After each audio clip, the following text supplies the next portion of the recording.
Round one, fight!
No sparrow, does this word not sound like the death bird culling the living dead at dawn?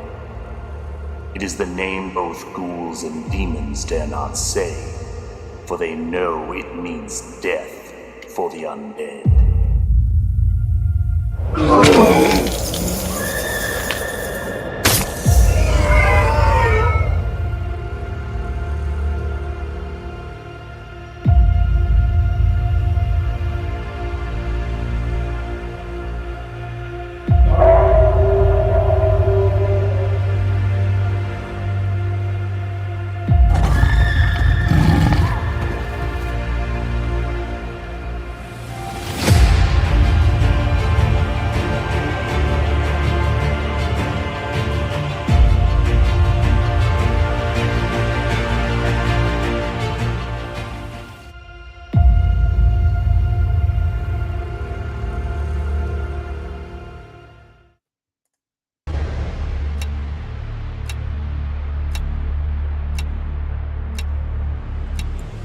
What if the fake news canceled the world's most beloved heroes?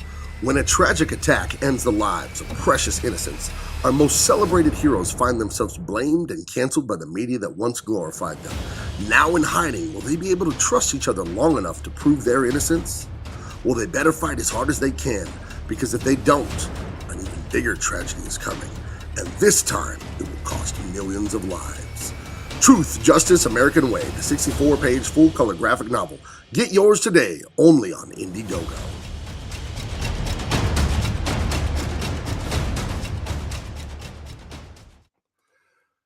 Come on, you want to live forever, you apes? All right, I'm so glad to be back. Sorry, guys, I've been out of town. I went to visit my dad.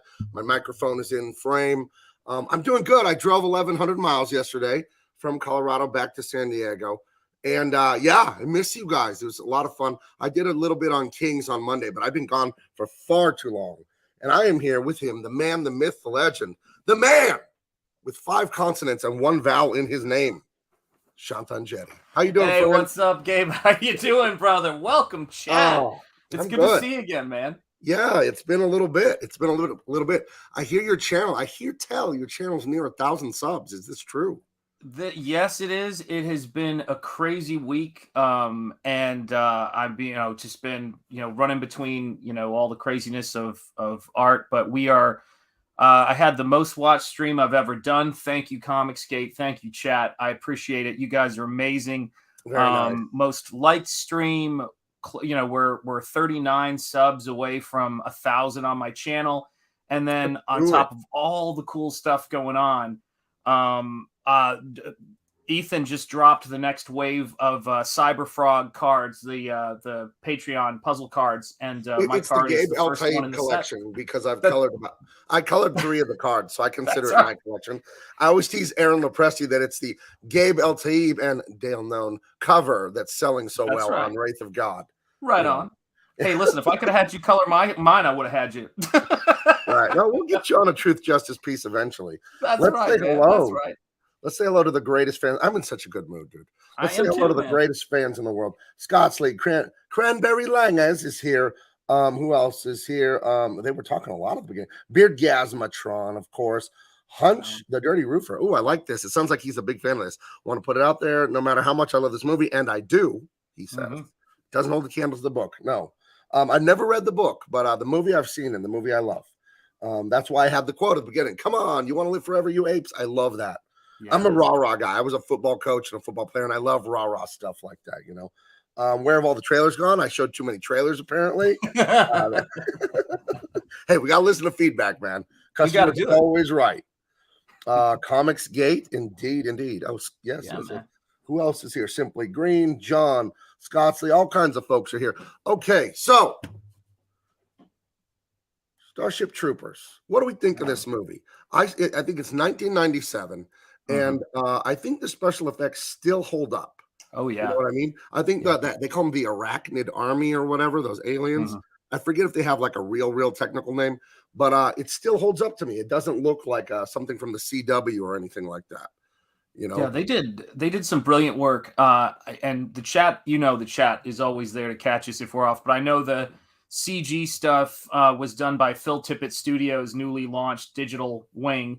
And then I think that Legacy Effects or Winston Studios, I'm not sure, built those large to scale creatures for some of the shots that were on a gimbal that they could move. Oh. And I think that perfect blending of CG and practical is what makes these movies hold up so well. Right. Because they weren't using it for everything. You know, they were using it where it can there's places where only CG is going to be able to give you what you're after. You know, right. I mean, I'm not one of those people who thinks that practical can do everything for certain things. Sure. But I think they did a great job of not being over dependent on it, you know, and that's what I love so much, you know. Right. So the basic premises of this movie is, I don't know, sometime in the future, I didn't catch when, there's aliens that are attacking Earth and they're launching, you know, these shots at Earth and they're like arachnid. They're all bug themed. They're really, I hate bugs. I really do. I'm not a fan. In my older age, I do feel bad about stepping on a snail or anything like it. Like in California, we got a lot of snails when it rains, and I'll step on one by accident. I'm like, oh man, I didn't see you, little buddy. And you know, when you're a kid, you squish bugs, you don't care. So I don't know, but they look like disgusting bugs. Yeah. And you have a high school football star, or it's some version of football, Johnny Rico. He's a high school senior played by a 29-year-old Casper Van Dien. That's right. Yeah. And you know, he doesn't want to join the military and anything like that. But then his home country of, is it Brazil? Is that where he's supposed to be from? I think some town. Yeah. He gets shot from thousands of miles. You know, he gets shot by this huge energy blast thing that the aliens are launching. I don't really understand the technology. It's like these big weevils shooting lasers out of their butts or something. I don't know. I think I need to read the book. But go ahead. Sorry. No. I was going to say it's this is the thing that I'm always going to wonder about pop culture, and I find it somewhat alarming how pop culture seems to be a manifestation of what people need, and when pop culture isn't a manifestation of what people need to hear and be considering what's missing in their lives, it doesn't it doesn't resonate with people. So we're in the late 90s when we have a couple of big movies that come out in 1997. One of those movies, I think it's 1997 if I'm not mistaken, is Titanic. And another movie that comes out is Starship Troopers. But Starship Troopers in particular is about a very comfortable society, isolated from where the conflict is. And then all of a sudden conflict comes to their doorstep, and everything that they took for granted, all of the security they took for granted, is now been completely, you know, upended. And they're thinking there's something bigger than just doing whatever I want to do, being however I want to be. And they're thrown into this world of consequences. Right. And it's pretty amazing. Yeah, I think you're what you're saying is right. They have this beautiful world and all this stuff, and they get attacked and they lose things. And if I remember correctly, they go off on a mission and Johnny Rico actually gets killed, but not really. You know what I mean? And then he's like reborn in the Bacta tank like Luke. Remember that? He's floating in the green liquid and all that. And one thing I've heard people say both sides, and I don't know what the truth is, and maybe one of the people in the chat who's read it or not, it's very much like propaganda. Now, is this Paul Verhoeven, the director, right? The RoboCop director and all that. It seems like a lot of propaganda, this movie. Like, you know, I'm doing my part to help humanity or whatever. That's like a meme nowadays. Like people show that I think it's a young black woman. She's in the military uniform and she's turning to the camera. So, and I've heard people say that the book is like that, jingoistic. And I've heard people argue like, no, the book is playing it straight with the patriotism. I haven't read the book. What have you heard about that? Well, I mean, I know what the director's take on all this stuff was. You know, I mean, you saw this in RoboCop. You know, his very anti-capitalist, very anti-nationalist kind of perspective on things. What I did think was interesting. Yeah, here you go. Yeah, we should read that. That's a good one. Yeah, Ozrub, great name by the way. Very. That makes me want to give a dog a belly rub. Ozrub. That's right. The book is basically to teach kids to be ready to fight against evil forces. Sure. Yeah, because they have their innocence. And I really truncated the story here, but Johnny Rico's the young, handsome star, and he's got the pretty girl that he likes and stuff, and he's got cool friends, and he's playing this weird indoor high school football, but their lives are serene and beautiful and all that. And they have this professor in high school, I forget his name, and he doesn't have a hand because he's a veteran of the bug wars and all that. That's right. And he's telling them about this and that and the bugs, and they kind of don't take him too seriously because they're kids having a good time. And it isn't until S hits the fan. See, I don't have to cuss all the time. And that the earth gets bombed and some of their hometowns or home countries are destroyed, that it really clicks for them. So this is a great analysis. Great comment here. Thank you, Ozrub. Yeah, and I think, you know, the chat is you know, right on. It's true, you know, that there's a lot of different levels. And by the way, hail, Dale A, Henry Bemis, all of you guys, Cranberry Langers, come on in. Simply Green, you know, tip of the bandana. You know, for me, the thing about this movie is that I think that one of the things, there's a happenstance that happens when, you know, or there's a happenstance that's necessary for the chaos of this director, of Paul Verhoeven's directing, where if it's there, it can make something really, you know, great and fantastic. And if it's not there, it makes something that's a little average that doesn't quite land in certain regards. And I think that was one of the things that this movie struggled with a little bit, because when you had Murphy was a very likable character who we saw suffer. And when he came back, you know, changed, very visibly changed in terms of how he went about things. And I think that that it's the tough thing about this for me was that it's hard to imagine that in any future time, people aren't going to look at uniforms and go, you know, don't we kind of look like Nazis just a little bit? And that was the thing that I was like, it was a little on the head, because, you know, the Star Wars movies, they did it, you know, fairly on the nose too. But it was like, it was kind of interesting when we look at it, you know, and I look at these characters when they're on the spaceships and they're showing all the battles. I love that stuff. And I love the way they talked about, are you doing your part and all that kind of stuff. Right. And I think that to be honest, some of the most successful parts of it is once they get up. Yeah, are we the baddies? Says John. Yeah, are we the baddies? You know, that's totally what I was thinking of.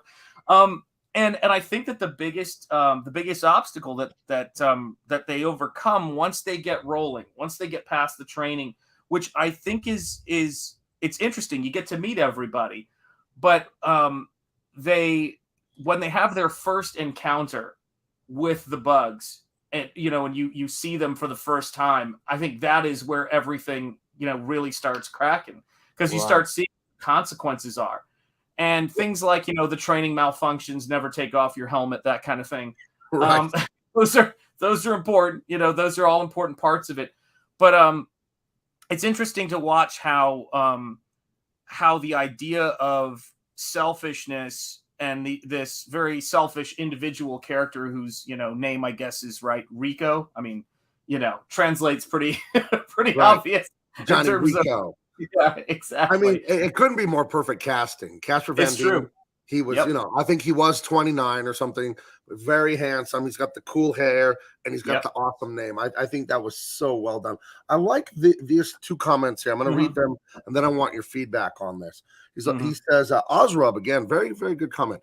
The only thing I don't like in the books, it says vets are better leaders. I'm a vet myself. Thank you for your service. And I don't like the idea of certain vets would think they're better people and should lead. And then there was another one that kind of went with it. Well, first, let's just address that. What do you think of that? Because I'm always talking about tradition and history and standards and living up to your forefathers. And I'm always sort of talking about that idea of experience. What do you think of this comment here? Boy, I think it's so funny to me. Like I look at it and I could look at it in two ways. I think that there has to be an understanding of American history and there has to be an understanding of the sacrifices that go into it. But I don't necessarily, it would sort of, I think it would be incredibly naive to look at any experience and not think that it has certain specific qualities to it that are so specific to it that it's like, if you're great at tennis, then you could probably play soccer. Do you know what I mean? It's not to say that there's something there. That's the concept of domain dependence. Because he's a brain surgeon. Well, then when we go skiing, he'll be the best skier. It's like those two things aren't related.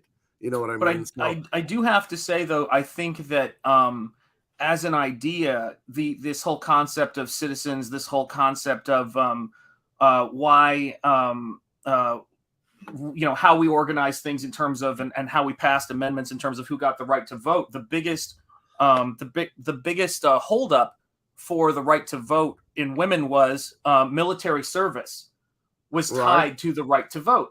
So there were a lot of people who didn't want to, a lot of women who did not want the right to vote because they were worried that would come with military service, which is a tradition in representative democracy. So it's a fascinating thing, what it means to know that you are responsible for serving your country, and then the experience of having gone to war. Like I don't have I will defer to people with more experience in that area, but it is an interesting. I would love to have that conversation had honestly in certain parts of society, to be perfectly honest, like what actually goes on. You know what I mean? I do think we would all do well to have those conversations, and that's one thing that Comicsgate is very fortunate to have. So yeah, well said and brilliant point. Yeah, and I want to get to this, but I'll put this up here. We won't talk about it just yet. But booty, by the way. That's right. Booty everywhere, as they said in some rap. That's right. I once heard. Booty happens. But basically, okay, you got the kids in the high school. They get attacked by the aliens. They ship out. They have a mission. Everything goes bad. Then they ship out again, and Rico, he's reborn. They heal him in this, I don't know, some back to tank like Luke. I don't know what they call it in their world. But then they go have their big assault on the alien, on the bug homeworld. They find their homeworld. They go there and they have to go deep into the caves and find like the brain bug or whatever. Remember that? And it turns out that thing has been sucking the brains out of Marines or whatever, and using psychic powers to send the distress signal, send the location to lure the humans there to be killed. And it backfires on them. And the brain bug is horrific looking. So yeah, it's it's so many things I could say that I will avoid, and I will say that I like Neil Patrick Harris. He's the psychic for the military. Sure. And I like, there's that famous, it's like a meme. He comes up to me and he touches it and he's like, "It's afraid." You know what I mean? And then it's Well, so I think that bug served the most important purpose in the world, which is for our main character, the guy moving in on his girl. That was a great way to get that dude out of the way, right? Right, yeah. The guy that was the co-pilot with Johnny Rico's flame from high school, he has an unfortunate end with the bug.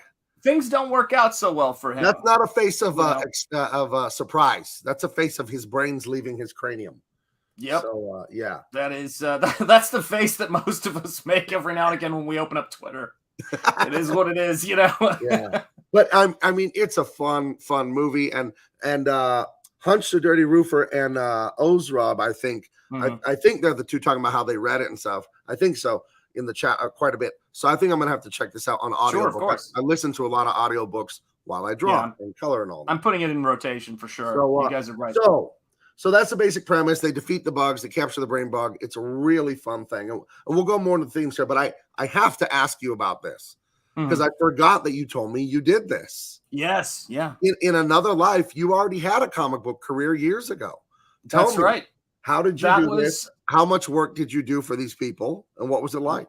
Oh, well, this really great editor named Richard, who was a big fan of my work on my indie comic, brought me on to do a couple of issues of Starship Troopers. It was an honor to be asked. It was a blast to work on. I wish, I wish it had better timing. I had, if you look at the date, 06, right. I had twin 1-year-olds at that point, and then we had a series of what's going on here? Wait, what's going on here? Well, that is actually a metaphor for Ace. No, this is the thing.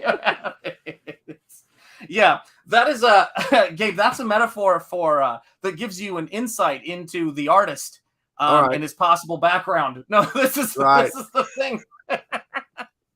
No, I know. We got many people with love here, but no, it was a blast. Rich is a great guy. Had some fun doing the drawings, and it was a crazy time. I honestly think, unfortunately, like for me, this piece is probably the best one I did. No pun intended.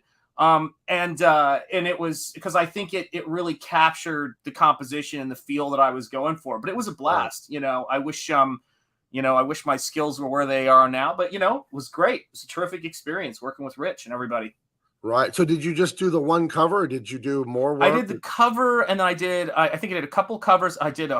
So this was the job I was working on where I was about an issue and a half. I can't really remember into it when my appendix ruptured. Oh no.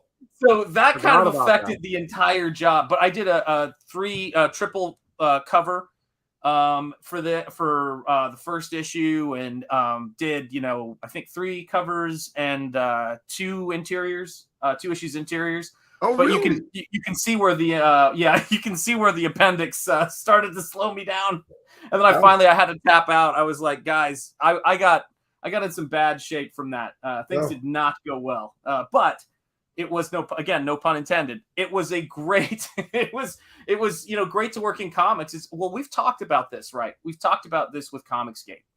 For a lot of us, that there's this particular period where it's ideal to get into comics. One of those times is not as a new parent of twins with a full academic career going, right? These are the less ideal times to do it.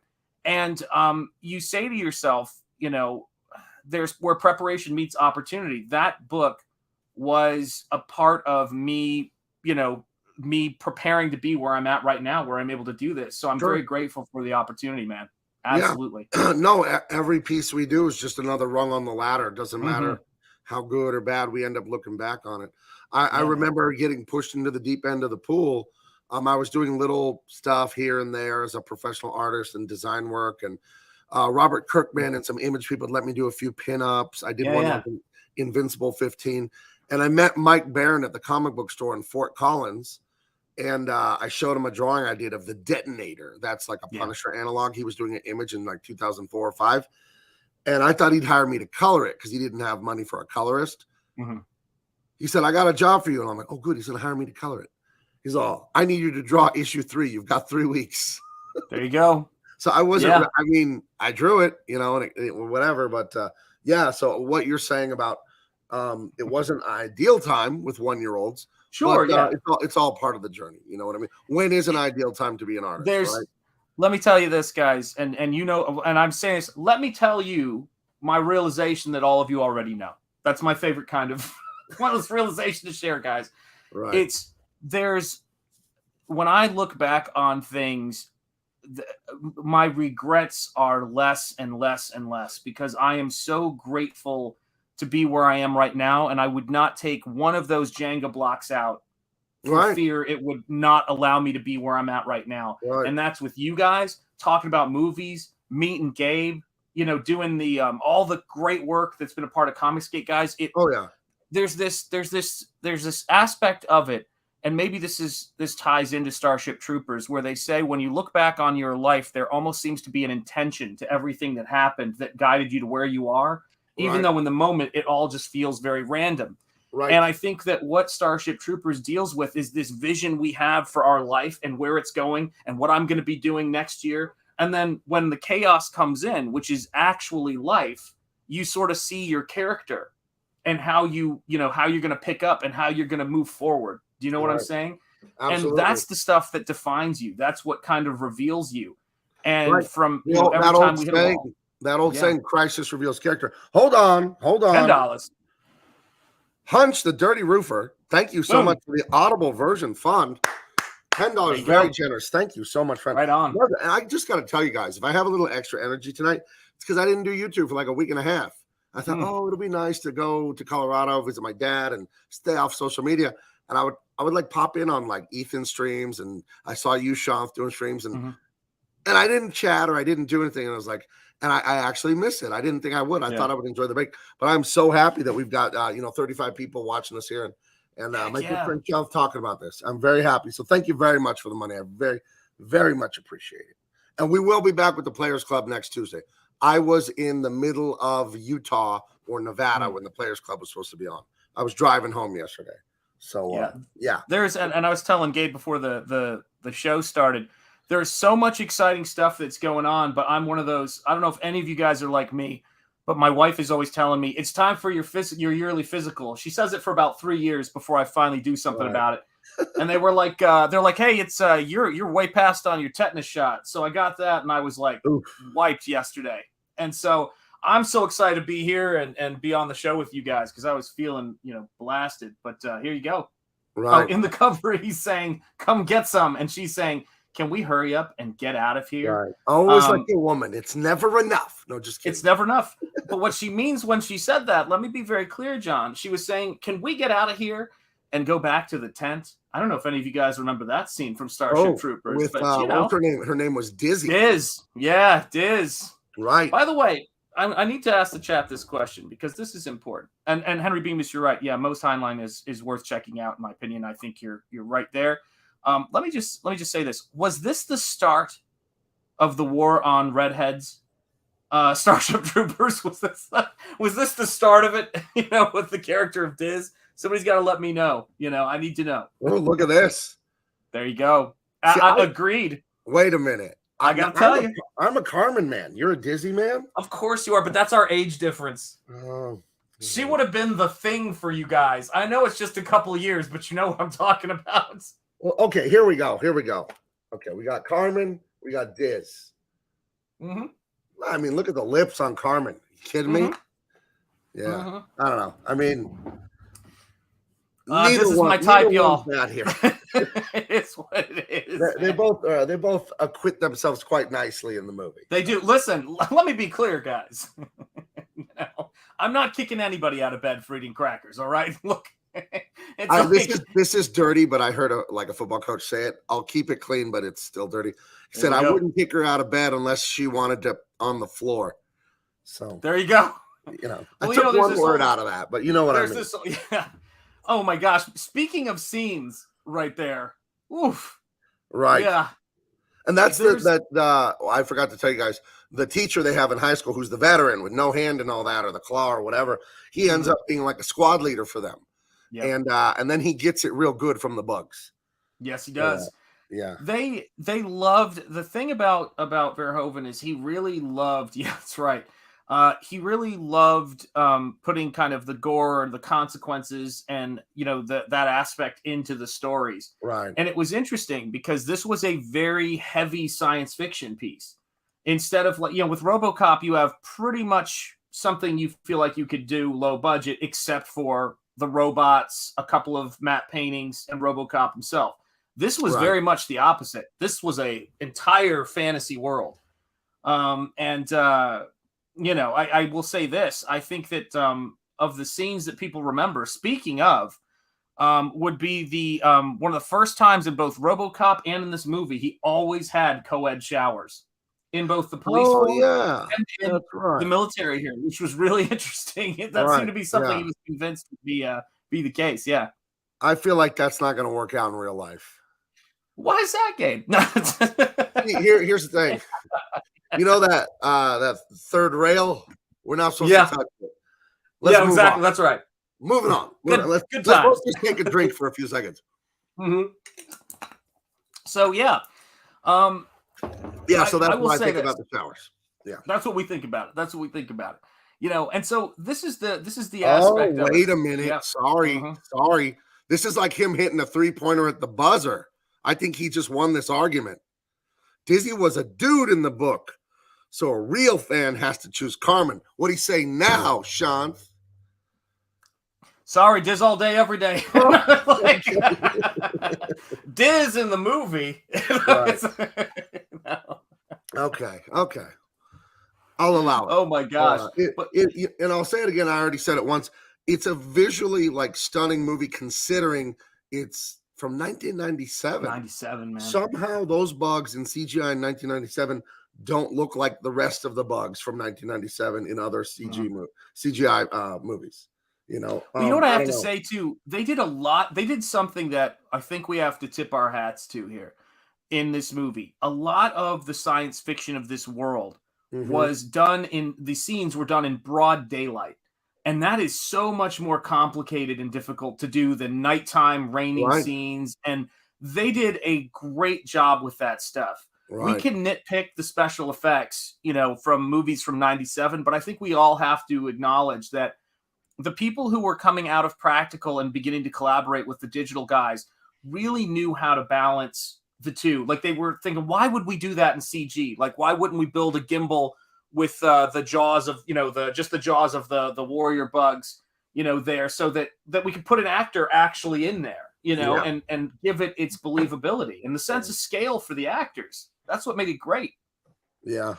There's that scene. I don't have a photo of it. My daughter collected these photos for me at the last minute. I was catching up today from my journey home yesterday from Colorado.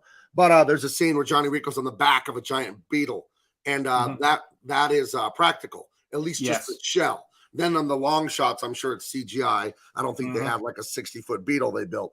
But when he's on it, like a sort of like a cowboy on a buck and bronc, he's back there and he puts a grenade in it. He blasts a hole in its back and then shoves a grenade in its back and blows it up. It's pretty awesome. So yeah, I think it's part of. Is it part of this scene here? No, I think it is one of those creatures in the background there that he blows up there with a grenade.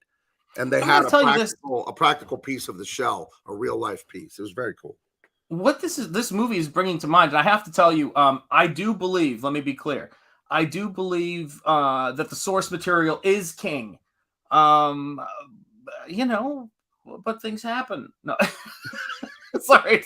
And I have to say this too, what's one of the missing pieces, and I didn't even think about this, for where we are going, and maybe we'll fill this in at some point, is the third science fiction movie by the director, also featuring Michael Ironside, which is Total Recall. And Total Recall is because Michael Ironside is fantastic. Get your ass to Mars. I love. Yeah, that's right. Yeah, get your ass to Mars. I love. Get to the chopper. baby, you make me wish I had 3 hands. Best line in the world, though. Consider it a divorce.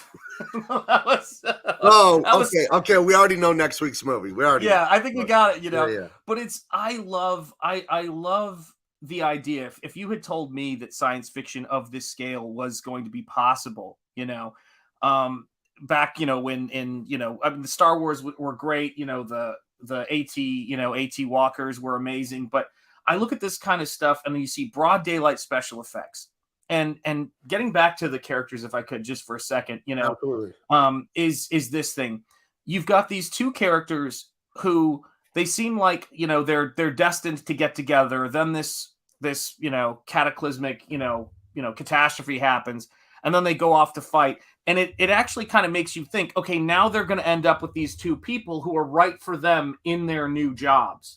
If that makes sense, right? So you've got Diz, who's had the crush on him forever, and now they're together. And then you've got, you know, her who's with this, you know, pilot guy that we don't care about. Let's be clear. Carmen is with. I don't know the name of the guy that gets his brain sucked out. I forget his name. We'll just call him Jerk. We'll call him Jerk Face. Yes, exactly. You've got Jake Busey, who I was shocked did not frighten, the aliens. But it's Patrick Muldoon, I think, and he was Xander. Was Right. his name Xander Barkalow or whatever his name was? That was some weird name. I do I like the think. names. They do make me think that Robert Heinlein took the time to think of, Mhm. and he made it up, but how geopolitics worked and people moved from this country to that country. And, Brazil rose up to be like to have some bit of hegemony like America a little Yeah. bit.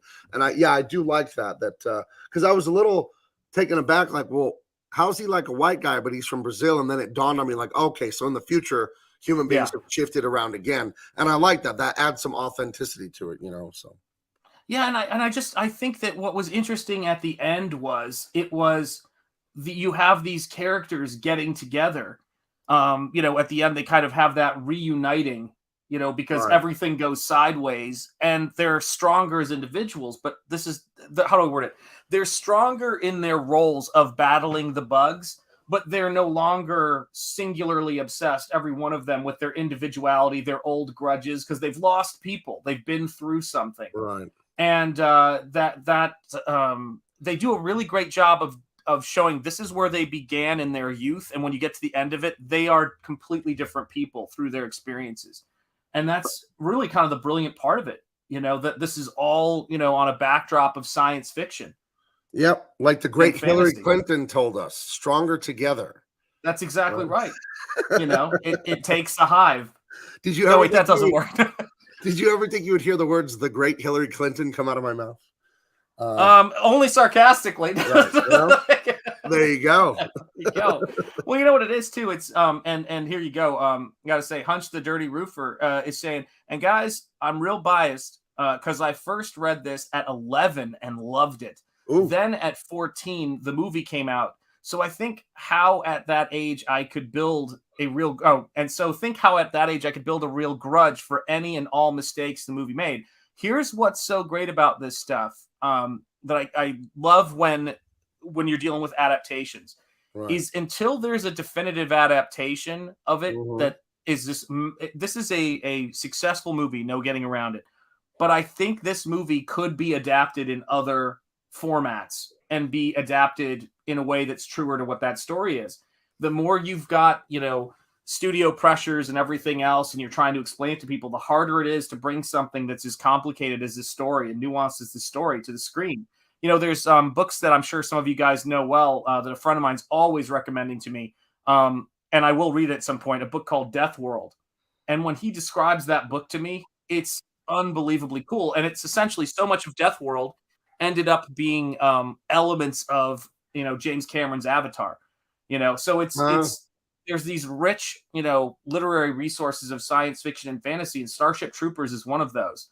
And it has a unique place in terms of storytelling. For me, walking into this movie theater, people have to understand too, that this was, because I remember this time period so well. So you had the Star Wars special editions come out, but they were sort of a prelude to the prequel trilogy coming. So science fiction all of a sudden started going everywhere, like digital special effects. So from Jurassic Park till think about it. It was just a march to the Lord of the Rings trilogy, through the Matrix, movies, through all that stuff. It was kind of like there was this tremor of science fiction and fantasy movies being made, and that allowed for us to do some more interesting stuff. Like the movies that wouldn't have probably gotten greenlit any other time were able to get greenlit as a result of that. And so Starship Troopers was kind of a budget that Paul Verhoeven would not have previously, I don't think, gotten a hold of to do a movie like this. I think that Starship and Troopers, it shouldn't be too hard to understand why Hollywood would be open to greenlighting it. It's practically like Stormtroopers, Star Wars, in their minds. I'm sure. Like money making is what it could also be called. And I've heard great things about Roughnecks Chronicles, the animated Starship Troopers. And I hear it's fantastic. Everybody says it's great that I've talked to. So, maybe I'm getting a very narrow view of it, but go ahead. Right. Well, I threw this up on the screen to show Hunch Yes. for giving me the $10 thing. I was I just bought it. That's a screenshot from me downloading this book. There you go, guys. Thank you. So I will listen to the book. Love the movie. Here's a great one. Holy shit! Holy shoot! I love this comment. If you guys want to do a great '90s movie based on a book, do The 13th Warrior based on Eaters of the Dead by Michael Crichton. But did you know? And maybe everyone knows this, but I realized it watching the movie. Eaters of the Dead is Michael Crichton making a realistic explanation for Beowulf.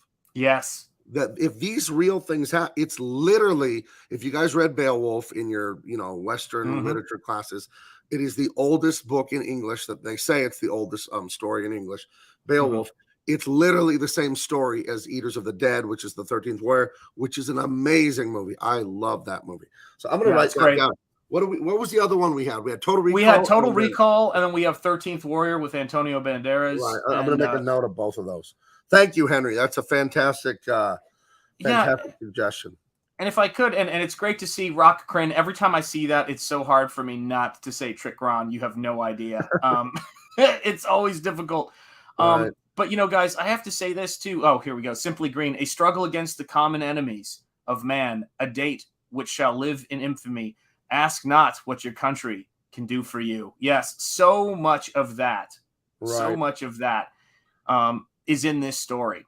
And I think that it's what I'm really kind of hoping is, because as we travel through, see, this is the thing. The only thing that tripped me up a little on this movie, guys, I could not imagine a scenario in any future where someone was designing costumes and went, guys. Hugo Boss really knew what they were doing in 1941.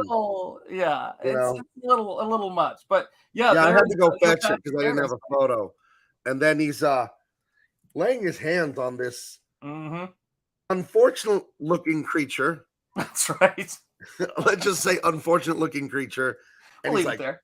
It's scared. He's a psychic, for those of you that don't know. Yeah. So they don't really explain it, but hey, I really do think in narrative, when you explain things, it's not good.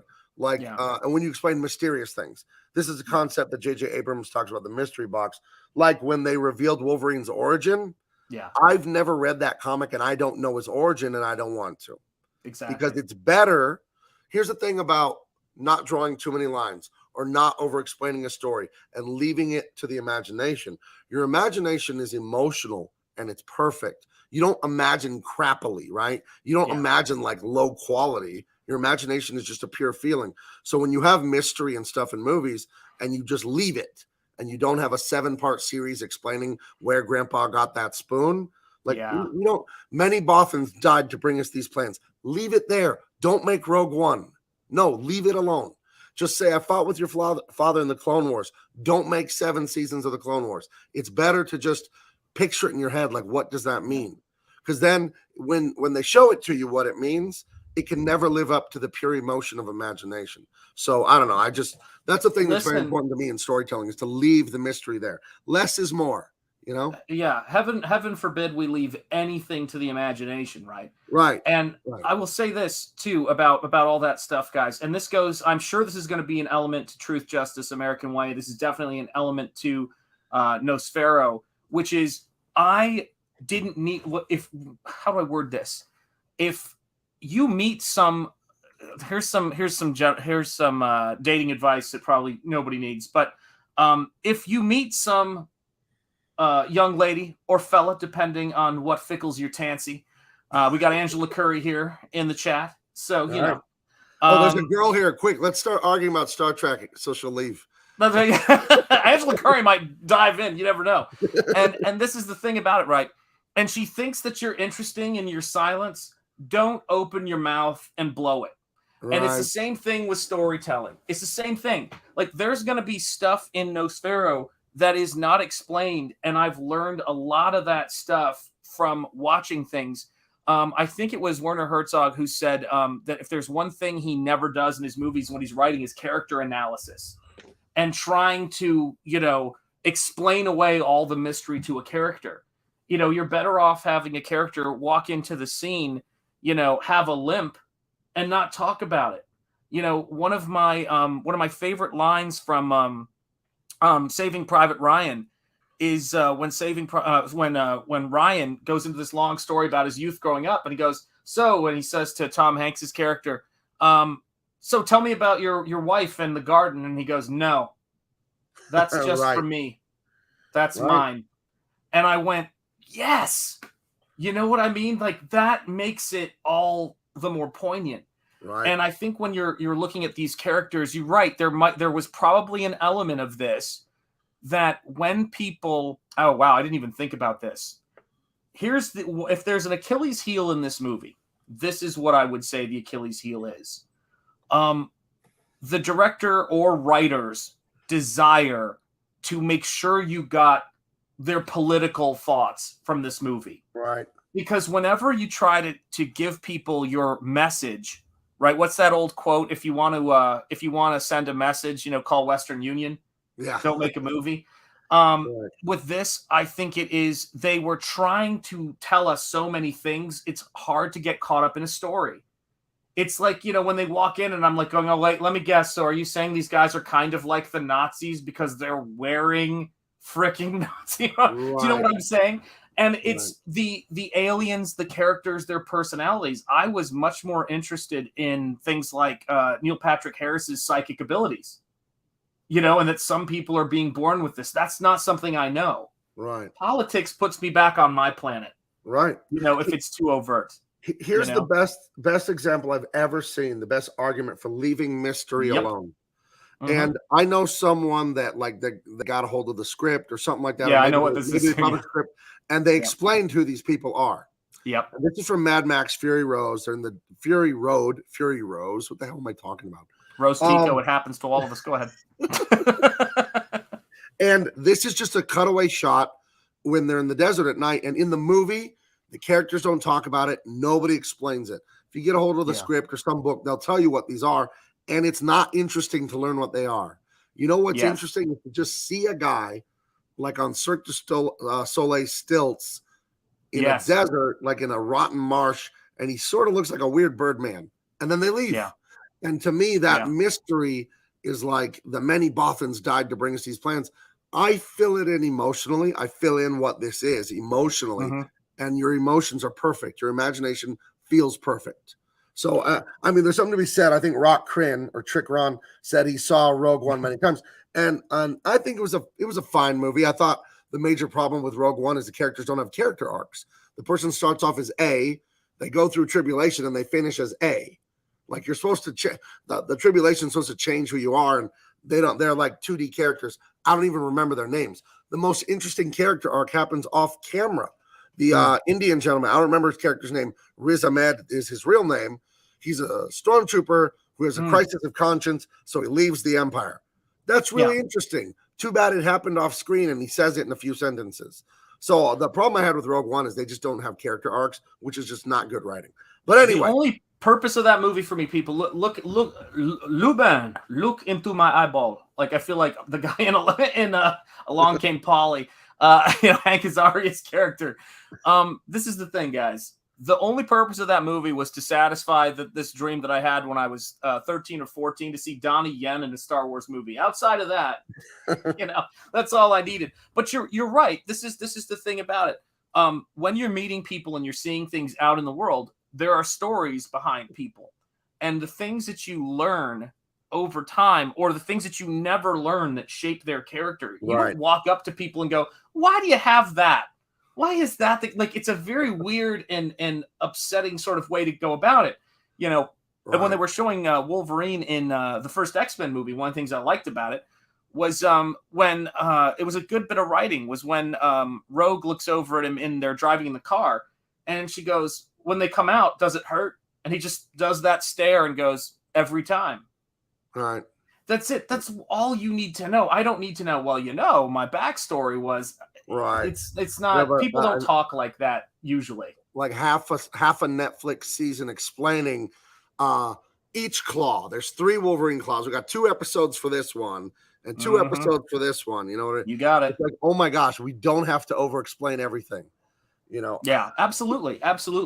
Yeah. And I think that when we're looking at Neil Patrick Harris's character, when we're looking at, you know, Rico's character, we're looking at all of the different things that are in this story.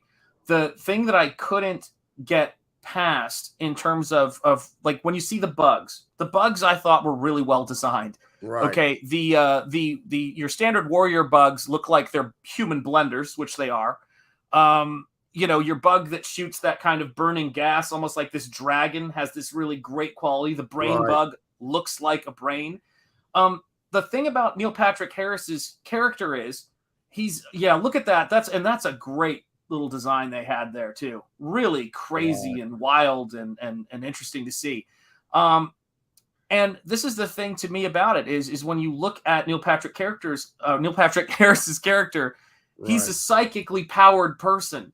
And for some reason, there's something about his uniform that I can't get past what it's referencing to what the character does.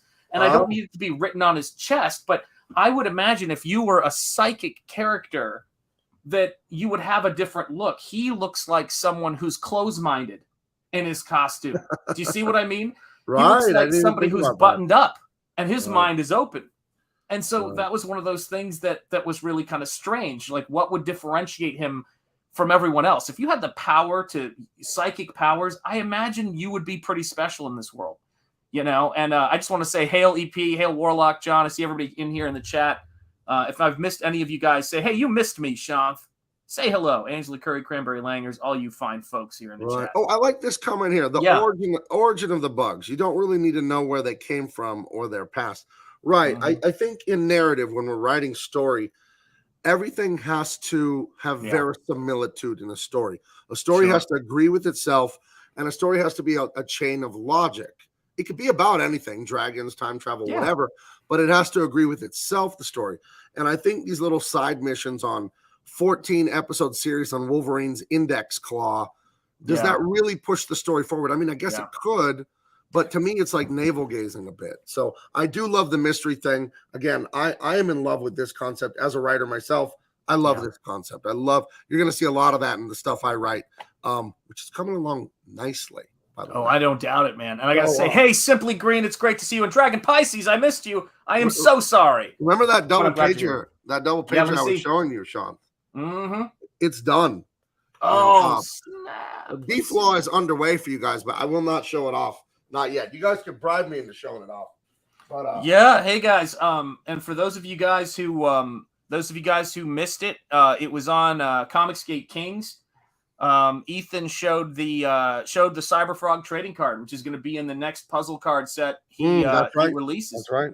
And so we've been busy comics skating, guys. We've been busy comics skating as they do and talking movies. Yeah. Dragon Pisces, I salute you, my friend. Right. Yeah, that's the thing that look at that, guys. Look at the sense of weight and gravity that the creatures had. It was a believable, kind of terrestrial alien, world. And that's what I love. That's what I love. Right. Well, and the one thing you said, 1997, and they're doing CGI creatures in daylight. Yeah. You can get away with a lot in the dark. Man, I'm not even going to say what else I thought. But, sorry. Listen, I've been away from my wife for a week and a half. Give me a break. It's very difficult. We're going through things here. Okay. Well, it's here's the funny thing, too. I don't know what it is about. Oh, yeah. Let me, I'll share it with Gabe. This is the thing that I will keep coming back to with this a little bit here, which is, let me see here. Hang on a second here. Show me the cards. Let me see here. I'll show the cards I did for him too, but look yours up. I'm looking mine up. Yeah, I've just got mine on my desktop. That's the only reason I can find it. Are you one of those people that has all of your folders on the desktop? Dude, you don't even know. You would absolutely cut me out of your life if you saw my desktop. You would be like, you're an animal, Like, this is so upsetting, man. He sickens me. Yeah, it's not good, man. One of the first things I did for Ethan was the art of John Malin trading cards or something like that. I don't have a copy of this book, but this is back in September when I started working for Ethan. Yeah. And then, so I did a ton of these. I guess these are the size of trading cards, but they're going to be printed at comic book size. Wow. You know what I mean? Like, I think this is the book that has the Shane Davis cover. I don't have a copy of it. Nice. But yeah, this is the John Malin cards that I did. The Art of John Malin with an optional cover. Right. Yeah, by yeah. Shane Davis. I love this one. As simple as the composition is here. I love a good, just a I gotta striking tell you composition. something. People disagree, but I think that Malin guy is going to go far. Yeah, the kid looks like he has a little bit of got promise. some skills. Woof. Yeah, so yeah, I enjoyed doing those. And then this is a dream too. And let me know when you got yours ready. Oh yeah, mine's on deck. We got these up. Let's take a look. Okay, we'll get through mine and then we'll. Yeah, these guys are. And anybody, by the way, I put the link. Actually, I don't know if I've put the link in there in a bit, but I'm going to put the link to my channel in there. Anybody who feels like helping me inch my way to 1,000 guys, we are there, man. If you are not subbed, please do. Let me see if I can find it. Where is it anyway? That's my Bill Willingham piece there. Nice. And then I did a David Williams one. Let's see. This one here. This was a return to form to be able to render cleavage after getting out from under DC Comics anti-cleavage policies. I just heard George Michael in the background. Freedom. Right. R.I.P. And then I did this one. So if you get the Graham. Yeah, so I did one with Graham, one with Willingham, and one with David.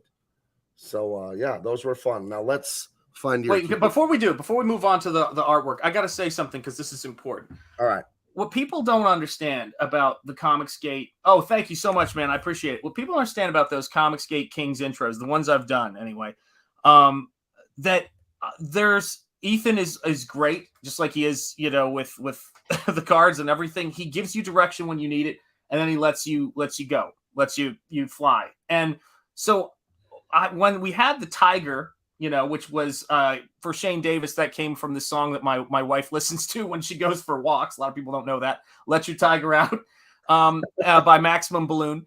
And then, Ethan came up with, or whoever did the original John Malin, Raised by the Wolves. And yes, would you like to know more? Absolutely right, Jeremy.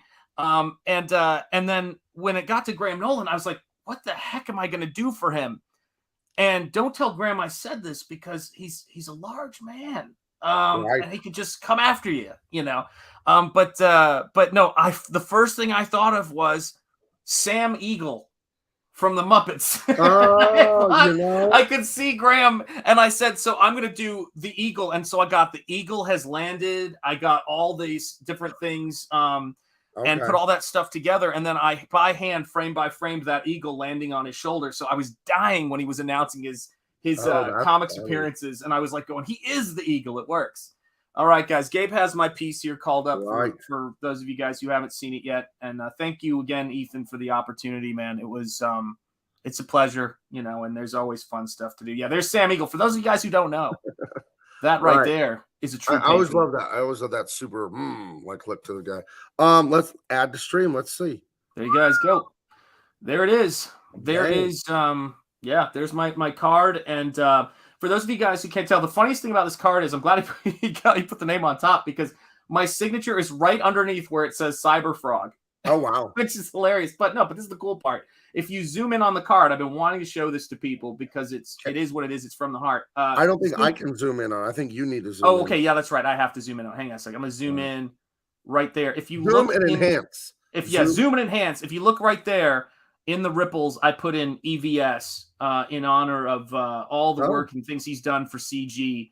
And so I wanted to just do a little nod to Cyberfrog's creator when I did this card, because I'm a big fan of creator-owned projects. And I've been dying to show you guys this card. I was thrilled, when it is launched. And I had a blast. Thank you. Gosh, Angela, I appreciate that so much. Yeah. It's been a blast, and you guys know me, and you guys have been here and subscribed to the channel and watching me paint and back at Nosfero. I couldn't ask for a better crew to have around me, man. And I love Comicsgate, and I'm grateful for it's an honor to get a crack at this character and be able to put something out there.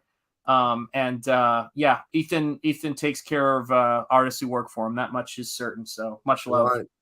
Hey, listen, if you're watching right now, I'm asking you guys, would it be crazy to sub to Shanth's channel? If you're watching me right now, you love what Shanth and I are doing. I just put the link in the chat. Let's get him to 1,000, guys. Come on, he deserves to be. He's worked hard. He needs to get monetized and all that. We're having a blast with you guys. Like I told you, I was away from YouTube for about a week or so because I was visiting my dad in Colorado, and I missed it. This is a lot of fun to get back to this. You know what I mean? You guys are fantastic, and so let's get it. That's in the chat. I need you all to do that. I appreciate that. But Sean, something very special has happened. Oh yeah. Hold on. So I have an announcement, everyone. Oh yeah. What do we got? You're gonna love this. I want you to see this. Look at the number. Whoa. Zoom. Zoom it. We crossed 60. We crossed 60. Hey. Yeah. We broke 60,000. That means everyone's getting the sticker now. Everyone that purchases getting the sticker. So we got the 3 trading cards, and I'll be making the trading cards and printing them up probably in the next week or 2. Let's go down here to stretch goals. So I need to update this later tonight. The 60,000 stretch goal still says locked because I haven't gotten around to it today. But yes, it's unlocked. So now you're getting the three cards, sticker. What will come at 70? When I make the new art, I'll put it up there and you'll see what it's going to be. So yeah, that's awesome. Yes. So thank you. That's a yes queen is what I think. That's exactly right. Hey guys, this is we are getting to the point to where, you know, when we started out, it was like the little engine that could, and now it is a full like blown locomotive. Like we are absolutely going for it now. Right. I mean, the product quality is great. I've got my box. I've got my first. I know I've told you guys this on my stream before, but I bought the first comic book box I've bought since I was in high school. And that just comes, you know, frankly, you know, you move 1,000 times and, you know, people sell your comics, things like that. But the biggest aspect of it is when, you know, you go into this zone with comics where you're applying for work and you're doing illustration work, you kind of have to sometimes push something that's a dream of yours aside because it's hard to look at it without thinking about those dreams that you have for it. And for me, I can honestly tell you, seeing, you know, buying Comicsgate books, this was before Nosfero, reignited that fire, dare I say, that dream for comics. And I want to have my comics. It's like putting a flag in the ground in my studio space. I'm a comic collector. I love comics. This stuff is important to me. And the people who make these books are important to me. This is an independent creative movement, and it's awesome. And I love Comicsgate so much. We get to sit around and talk about these movies like Starship Troopers. We get to talk about big ideas and fantasy. I mean, we've got a chat where you have somebody who has served this country and says, you know, this is a philosophical question I'd like to ask you guys. One of the points of the book was that someone who's a veteran is probably more, has the kind of experience that makes them more qualified to be a leader in this country. And I have to tell you, from my experience, my actual experience, I'm not sure if I agree with that. Your thoughts. And Gabe and I have to kind of go, well, I can kind of defer to you, my friend. You know, but Gabe and I would not think of that. And that's the chat that brings that richness to our discussion of everything we do. It's why I like lives, like making a video and uploading it. That's what YouTube wants you to do. The algorithm will reward you. But YouTube without the fans and frankly, they're friends. They are customers, but they become our friends, literally. It's not as fun to just make videos and post them. You know what I mean? It's so you're alone, you're on your computer, you're editing sound, blah, blah, blah. It's fun. I did a fun video today. I'll show it to you. It's like 1.5 minutes long or something like that. It's actually pretty funny. But yeah, it's just nothing without you guys. You guys are the best. Thank you so much for hanging out with us. If you haven't backed my book yet, you got to back it. And this is criminal here. A fully painted book. We've got to get it. We got to get it to 25,000 at least, if not more. You know what I mean? If we get to 25K, there's then we do the trading cards, the 2 trading cards. But for Dan Lawless here, my brother, my Grosse Pointe brother there, if we get to 1,000, that means that they review your channel for monetization. And it also means that you can build out things like memberships and things like that at a certain point. So I can post artwork and move some, you know, stuff that I want to show behind the scenes looks at the book there. So I think that's the thing I'm most excited about. But it also means that our reach as Comicsgate gets bigger with every one of our channels, Right. I always look at it this way. It gets better for us personally as creators. Of But course, yeah. it gets better for you guys as fans. You Yeah. know what I mean? Because we can't deny this. Human beings work a lot on incentive. You know what I mean? And if YouTube is more rewarding for Shant and I to do with fans and like an awesome chat, and I get paid from YouTube. I won't say how much, but I'm getting paid every month. They're paying me for the commercials and the super chats and all that stuff, and it's kind of amazing. But to clearly answer you here, Dan, at 1,000 subs and 4,000 watch hours, you're qualified to be reviewed. And then I don't know how they review you, but I did it, and then I was approved like in a week or two, and then I started getting paid like a month later. I get paid every month. So and this is the other thing for someone who is gosh, it was, let me just make sure I go back. Danky Frankie, about how's the writing in the book. So one of the big influences of my character's core philosophy, and you might like this, is from the Count of Monte Cristo. And I was talking about this quote, which I'm going to definitely be referencing in the book, and I want to make sure I get it correct here. Where is it? It's one of my favorite quotes of all time, and it's about what he's overcome. And it was where is it? I said it on my stream the other night because I've just been chewing over this quote for a while. Because it's such a brilliant quote. Let me see if I can find it here. Where is it? Life is a storm, my young friend. You will bask in sunlight. Is that the one? Nope, not that one. Where is it? What is great in life? Yeah, what is great in life? But it is.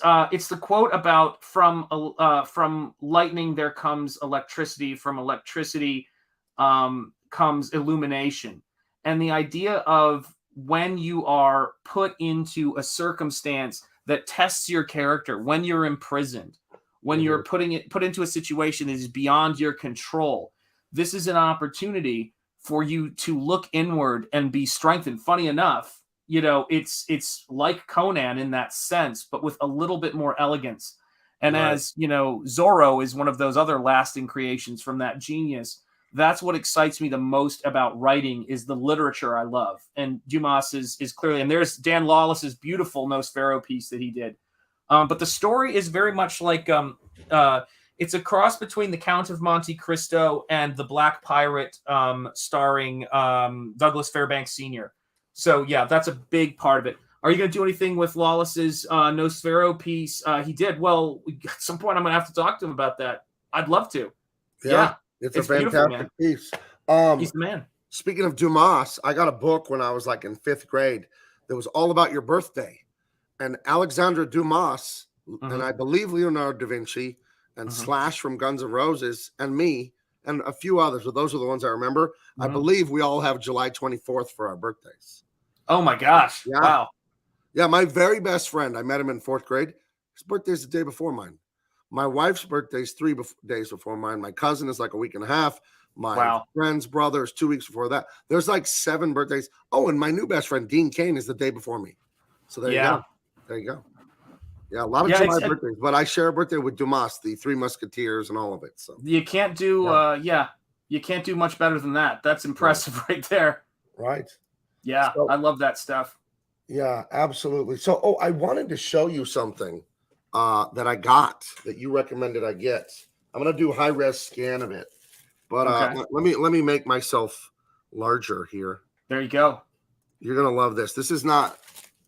I got this in the mail while I was out of town, and oh yes, Men, Maiden, and Myths. Right. This is the Nestor Redondo portfolio. It's on this gorgeous, thick, like semi-embossed paper. There's about 7 prints in there. It's hand signed. I have number 108 out of 1,000. So those are very limited. It's almost as old as me. It's from 1979. So, that's dude, that's awesome. And by the way, I just want to read them this quote real quickly because I found it, and it's more intelligent than anything else I could fumble around with. What would you not have accomplished if you had been free? His answer, possibly nothing at all. The overflow of my brain would probably, in a state of freedom, have evaporated in 1,000 follies. Misfortune is needed to bring to light the treasures of the human intellect. Compression is needed to explode gunpowder. Captivity has brought my mental faculties to brought my mental faculties to a focus, and you are well aware that from the collision of clouds, electricity is produced, from electricity, lightning, from lightning, illumination. And that is the driving, that is, if there's a quote that sums up the soul and the spirit of Nosfero, that is the quote. Wow. Yeah, that the captivity really gave him the energy to be what he was, I guess. Right. Yeah, I always think in terms of weightlifting, not always, but you got to have something to push against. You know what I mean? It'd be next to impossible to lift weights in zero gravity. You know what I mean? Like I would, if I push the barbell, I would just go in the other direction or whatever. So that restriction, that captivity, that is the thing that he pushes against emotionally to show himself what he's made of. That's pretty amazing. Looks like we have a super chat lurking in the chat. Yeah, let's see it. Yeah, here you From go. Cranberry Langes. Hello, Gabe. Good to have you back. Enjoy Colorado. I did. It's beautiful. The weather's very nice there right now. I got to hang out with Mike Barron. I went to his house. I don't think I've been to his house in 10 years. And it was really nice to see him. Mike's a good friend of mine. And, my dad's there. My two brothers are there and stuff. It's my hometown, Greeley, Colorado. I hope he said to you, "Don't you make a move, Sonny." Mike always does his Irish goodbye. He just disappears. When I was in college and I would go to his house all the time, he would do that to us at dinner, but reverse. We'd be eating and talking and laughing, and Mike would go, "Okay, you guys got to go." And we literally had to go. You know what I mean? And this is the first time he didn't do it that I've been to his house. Mike, Mike, I love Mike. He's such a good dude.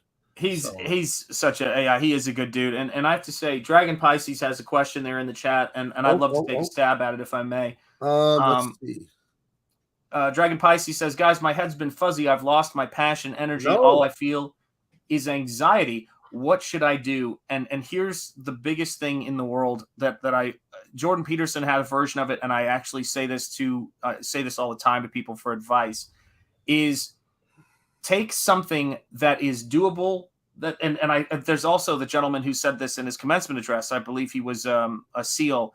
And he said, if you wake up in the morning and you make your bed every morning, you start by accomplishing something first thing in the morning. What I would say is take something that you've been meaning to tend to do, something in your room, something to organize. If it's organizing a place for you to do your work, if it's organizing a place for you to sit, whatever it is, and get it in order and organize it. And when you're done, tell yourself you've accomplished that and move on to the next one. The most important thing to do, there's only 3 times we can live. This is Psych 101. We can live in the past, we can live in the present, or we can live in the future. If we live in the past, we're depressed. If we live in the future, we're anxious. If we live in the present, then that's the only mentally healthy place we can be in. And when you're planning, you're in the present. So the only way to really think about the future in the present is to make plans in the now. So make sure you are acting and do not let yourself slip into that thought. So something as simple as organizing your house, organizing your comic books, putting things, whatever it is, doing the simple things to get yourself ready. That's the stuff where you can put a pin in it and say, I made my bed this morning, I cleaned my room, whatever it is. That's the stuff that is going to completely give you that grounding, and it will ease your anxiety tremendously, regardless of what it's about. It will. And that's the peanut butter. Here's the jelly that goes right with it. While you're making that bed, while you are organizing those comics, get radically grateful. Say, if you believe in God or whatever, like, thank you, I have a bed. Thank you that I have a cup of coffee. Thank you that I have running water in my house as you wash dishes or whatever you're doing, like Shanta's saying, is to get things done and accomplish things. That'll give you a sense of purpose. But as you do them, be grateful for them and realize our ancestors didn't have it 100 years ago, right? Yeah. People catch a cold and die. Now we just go to CVS and get some medicine or whatever. But yes, get radically grateful, because gratefulness and faith are the antithesis of fear and anxiety. Fear and anxiety is you have faith, but it's faith in evil. That's what it is. You know what I mean? And gratefulness, if you really think about the universe and every last thing we have, like a toothpick or anything, and you realize what a miracle it is, then you become humbled and you realize, man, I really shouldn't be so anxious or upset. And this is not to minimize the things that hurt you. The things that hurt you hurt. They hurt all of us. You know what I mean? But you take the broader view. I had some bad stuff happen, argument with family and stuff recently, but I have some clarity and some good things came out of it. So I'm like, well, I'm glad that experience happened because it explained some stuff to me and it straightened some stuff out to me. So do what Sean said. Find the smallest thing you can do so you can have an accomplishment, but then be grateful for it. And be grateful for your problems in life because they teach you things and they make you tougher. But gratitude, it's that old cliche. I hate stuff that just rhymes because it sounds corny, but it's true. It's that attitude of gratitude that will really, really diffuse a lot of anxiety. So that's my advice. I'm not a doctor. Yeah, and I think all in the dice, it's amen to CG for life. That's absolutely absolutely what I think every day when I get up to do this work, being grateful for you guys. And I always think that, the whenever I'm looking for something, whenever I feel like my thoughts need to be redirected or need to be clarified, I always go and look at the Stoic philosophers, whether it's, Epictetus or Marcus Aurelius. And I think about things that, the soul becomes dyed with the color of its thoughts. Mm-hmm. And so I try to really adjust my thinking. And I think that that's really the fun thing for me about it. Whereas sometimes I will try to think about what I want to do for a while, and then I'll realize I need to get up and go for a walk. I need to go outside. I need to just get myself moving.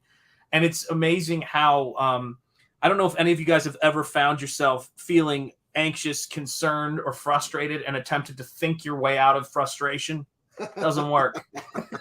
Right. You got to move your way out. It's one of those Chinese finger puzzle. The more you struggle, the worse it gets. I keep this at my desk. Yes. The Emperor's Handbook by Marcus Aurelius. Amen. A million brilliant quotes in here. But my favorite one is for you to help you with the anxiety and all that. It's the best way to keep intrinsic motivation to focus on the current step.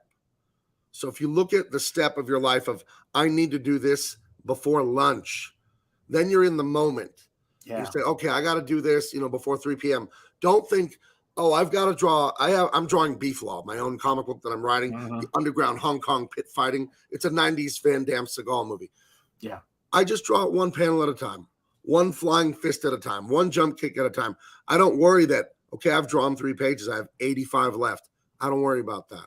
I'm like, what do I have to draw today?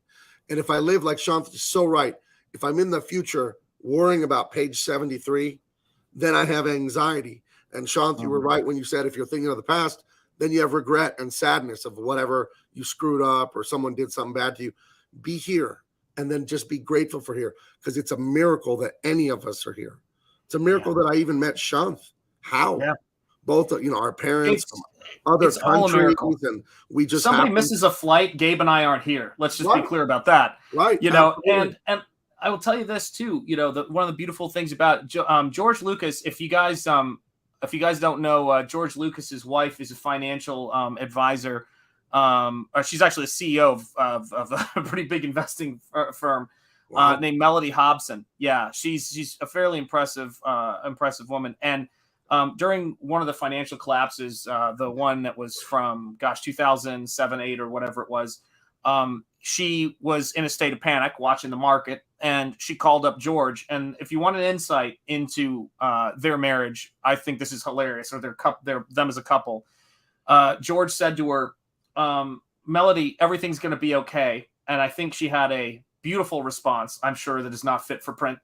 And then he said to her, Melody, when you're in a blizzard, where do you look? To which she admits, she said, George, I don't have time for your Zen Buddhist bullcrap right now. I'm freaking out. And he said, no, where do you look? And she goes, I don't know. And he goes, you look at the ground and where you're placing your feet.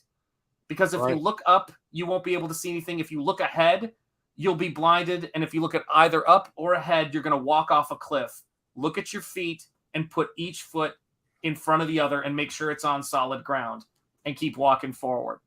And I think that's really what it is. It's about that next step that you take. It's not about when I launched No Sparrow, when Gabe left DC Comics on principle, just like I left my academic career, that's part of the reason why we're here together. That's part of the reason why Double Impact works is because we try to show you movies that inspire us. And we see the connections. Like when I was watching Starship Troopers, the thing I kept thinking about is going, what would Starship Troopers have been like if I could have taken the cast from Red Dawn and put them in there just as a thought experiment? I was thinking all these crazy sort of fun things about it. But the simple fact of the matter is we did not know that you guys were going to be here, as Ethan said, to catch us when we took these leaps of faith. And they are leaps of faith out of love of creativity, love of imagination, and love of a group of people who get together to share their passions every day of the week on all the different streams that we're doing. So we've got our peer groups of creators and our peer groups of fans and collectors, which we all are. We're all passionate about comics. And hail to all of you, hail Comicsgate, and you guys are awesome. And look at that, guys, 60K, and we are just continuing to go. Yep, absolutely love it. Yeah, we've got months to go on this. David is humming along now. David is, let me tell you guys something. It's David's personal business. I've told you that we needed prayers for some healing in his family. And we got amazing news yesterday. I won't say details because I got to honor his family. Yeah. I talked to you about it, Sean. Yes. Blown away. Yeah. God is amazing. So if you're a praying type, pray for David and Sandra, the Williams family. I was just blown away. I was talking to him on the phone yesterday for like an hour when I was driving home from Colorado, and he told me some of the good news, and I just couldn't even talk for like 30 seconds. Yeah, you know, because I was devastated at the stuff I found out about 2 months ago. So what I'm hearing now is just only God can do things like that. So you know, David's humming along. This is going to be the best work of his career up to this point. It's just I'm so proud to be working with such a good man. Like, forget good artist. He's a freaky good artist. Yeah. You know, he's an artist. He's the kind of, for those of you, you're not, you know, professionals, many of you, for those of you that are not like us in the industry, David is the kind of artist the rest of us look at him and go, how does he do what he's doing?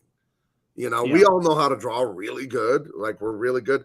But we look at Dave and like, dude, you guys don't even know how much Dave has taught me, how many art lessons I get from Dave to this day.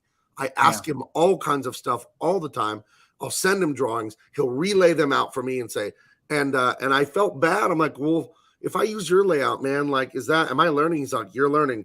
And he revealed to me, like, John Romita used to do that for Arthur Adams all the time, superstar Arthur Adams. He told me that the early Punisher by Jim Lee, he said, dude, that's Carl Potts layouts, like so much of that.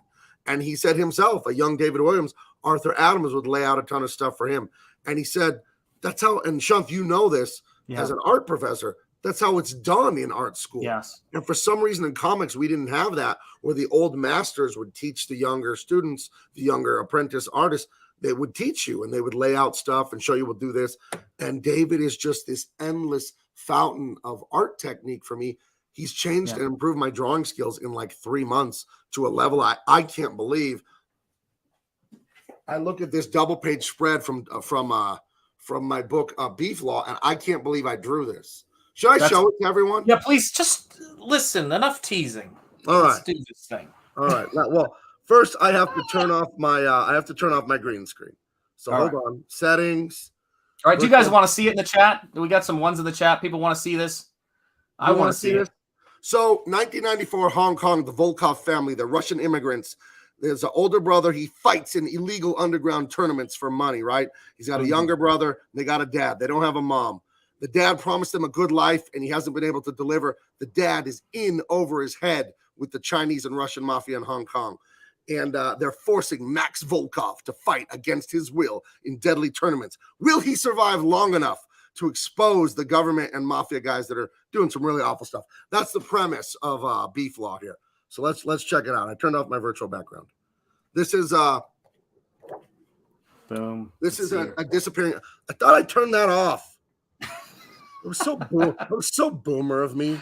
I feel like that you and I are slowly turning on the wrong button. I was supposed to click on none. There you go. Oh, guys. This is Beef Law. I'll be launching this after Truth, Justice, American Way.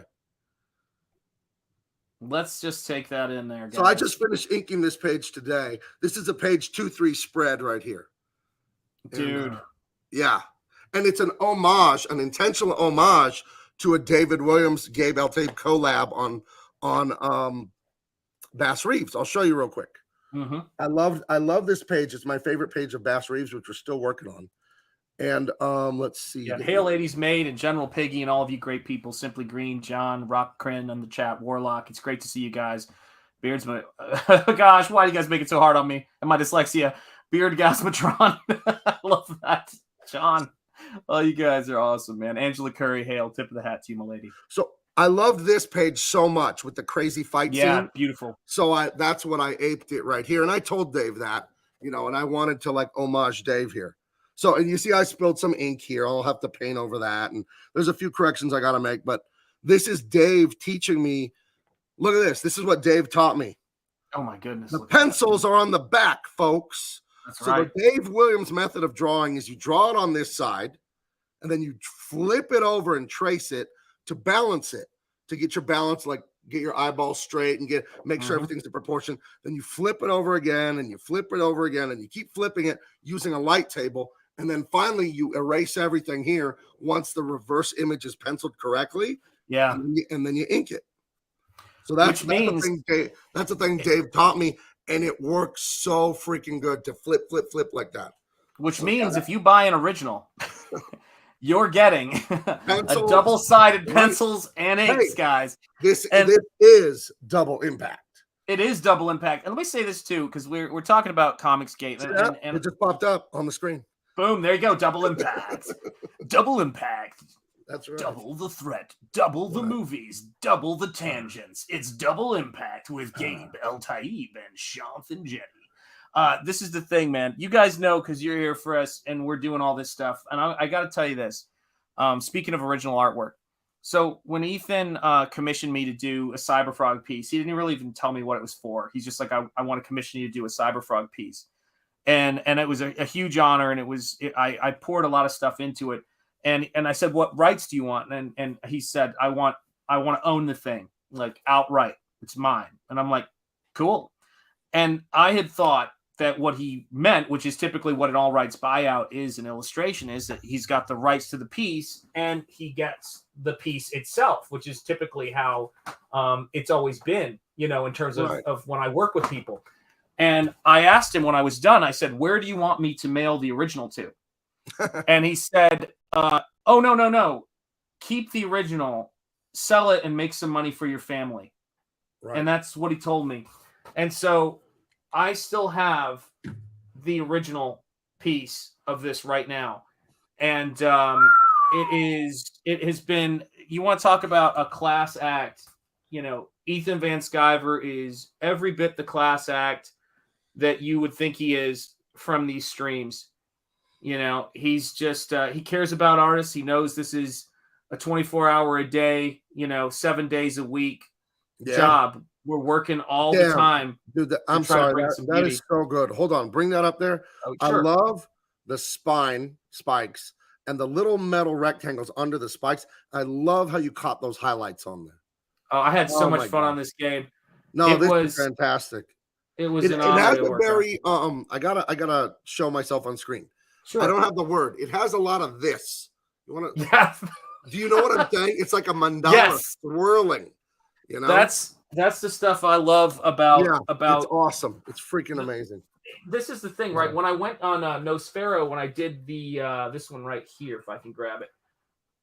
Boy, people are like, "How's the book coming along?" I'm like, "The piles of artwork are the answer." But a lot of you guys have seen this before. But this piece right here is that exact kind of thing, from Nosfero with Phantomas, the Hound. That's what we're doing, trying to always make this kind of kinetic, movement and action and energy, to all the stuff that we're doing. I have to interrupt. I'm sorry. I love the ghosts on what's my left here. Mm-hmm. It reminds me of you and I, our favorite ride, the Haunted Mansion at Disneyland. Yes, you're totally right, man. Yes. You're totally right. Yeah. That's, it, man. That is what it is. I do think that you and I must say, our enthusiasm is descending to the point to where I think we're becoming, I love that book too. You have that right next. That's the other book I have right next to my desk is the history of all the Haunted Mansions. I know Disney Mhm. is doing some very unfortunate things to the culture Yep. right now. And I Yeah. don't approve of any of it, but damn it, I love Disneyland and I love Walt Disney and his Yeah. vision and all that. So when I saw your little ghost swirling in the Oh, edge yeah. there, When people say to me, they say, "Are you a how do you feel about Disney?" I said, "I'm a massive Walter Elias Disney fan. right, Massive." right, And it's the best way I could think, of putting it, and I love the Haunted Mansion. It influences so many of the different things I'm doing. The pages, the kinetic pages, where whatever media, I'm approaching these things and getting that swirling kind of intensity. Every single page I want to have it have a very definitively, right, rich and majestic Frazetta-esque quality to it. And so that right. when people see, that detail as they come into it, that they go, wow, this story is transporting me. And with everything we do, man, it's like when you and I were talking about, oh yeah, and actually I haven't heard of Fantomas the band, but the character is influenced by that old movie Fantoma Okay, from way back, that French movie, that poster. But okay, when I think about beef law and I think about like, oh, what would I do for a beef law piece? It is straight up that Seagal poster your wife right, got you. right. That's the way I got to approach it. I got to do a straight up painting in that stylistic. Be It'll be beautiful. awesome. I want to show you guys an example of the kind of concepts David Williams taught me. Mm-hmm. So, because he, you'll draw something like a punch in a comic, and if I'm punching, my hand's like that big. Mm-hmm. But in a comic, we do that, right? We do this, and it looks bizarre, but it Yeah. looks right. And Yeah. David, and what David told me, he told me the why, because I know the what. If you're drawing a comic, you draw something like that, so it's super dynamic.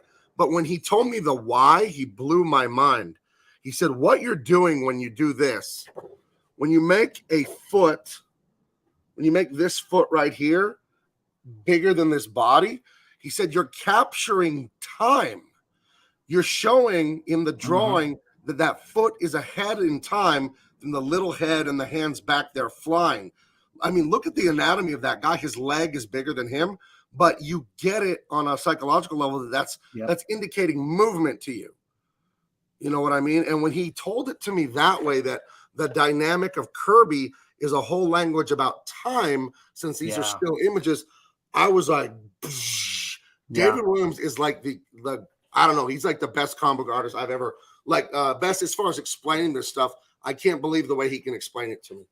Yeah, I mean, guys, if you're lucky enough, to as I know Gabe and I both are, to have these mentors come in and out of your life, and then get to be in a position where you can. Yeah, by the way, hail Barb Rogers, absolutely great to see you. Yeah, and right on. No, that's yeah. Yeah. Gosh, is there anything better than a good sandwich, right? No. Answer. Yeah. No, you know what the mean, greatest sandwich for me is? ooh, let's hear it. Greatest sandwich for me in the world. And it has to be like, it can't be made on another day or whatever. Right. It's the day after Thanksgiving sandwich. That is my sandwich, guys. I will just a hearty slice of Thanksgiving between two slices of bread. That's how I view it, man. See, you're making me rethink life here, because I was going to come in with the corned beef, a lot of horseradish and mayo, but your Thanksgiving sandwich, I'll just have to eat both, apparently. Yeah, I know what my cause of death is going to be. The motto for this show: we'll eat our way out of this. Yeah, they'll say when we found Sean's body, you should have seen his ribs, and you'll go, my God, was he gone? No, he was covered in a pile of ribs. Right, like the Fred Flintstone ribs. That's exactly right. Yeah. The official sandwich of beef law. I don't know what it would be. We'll have to figure it out.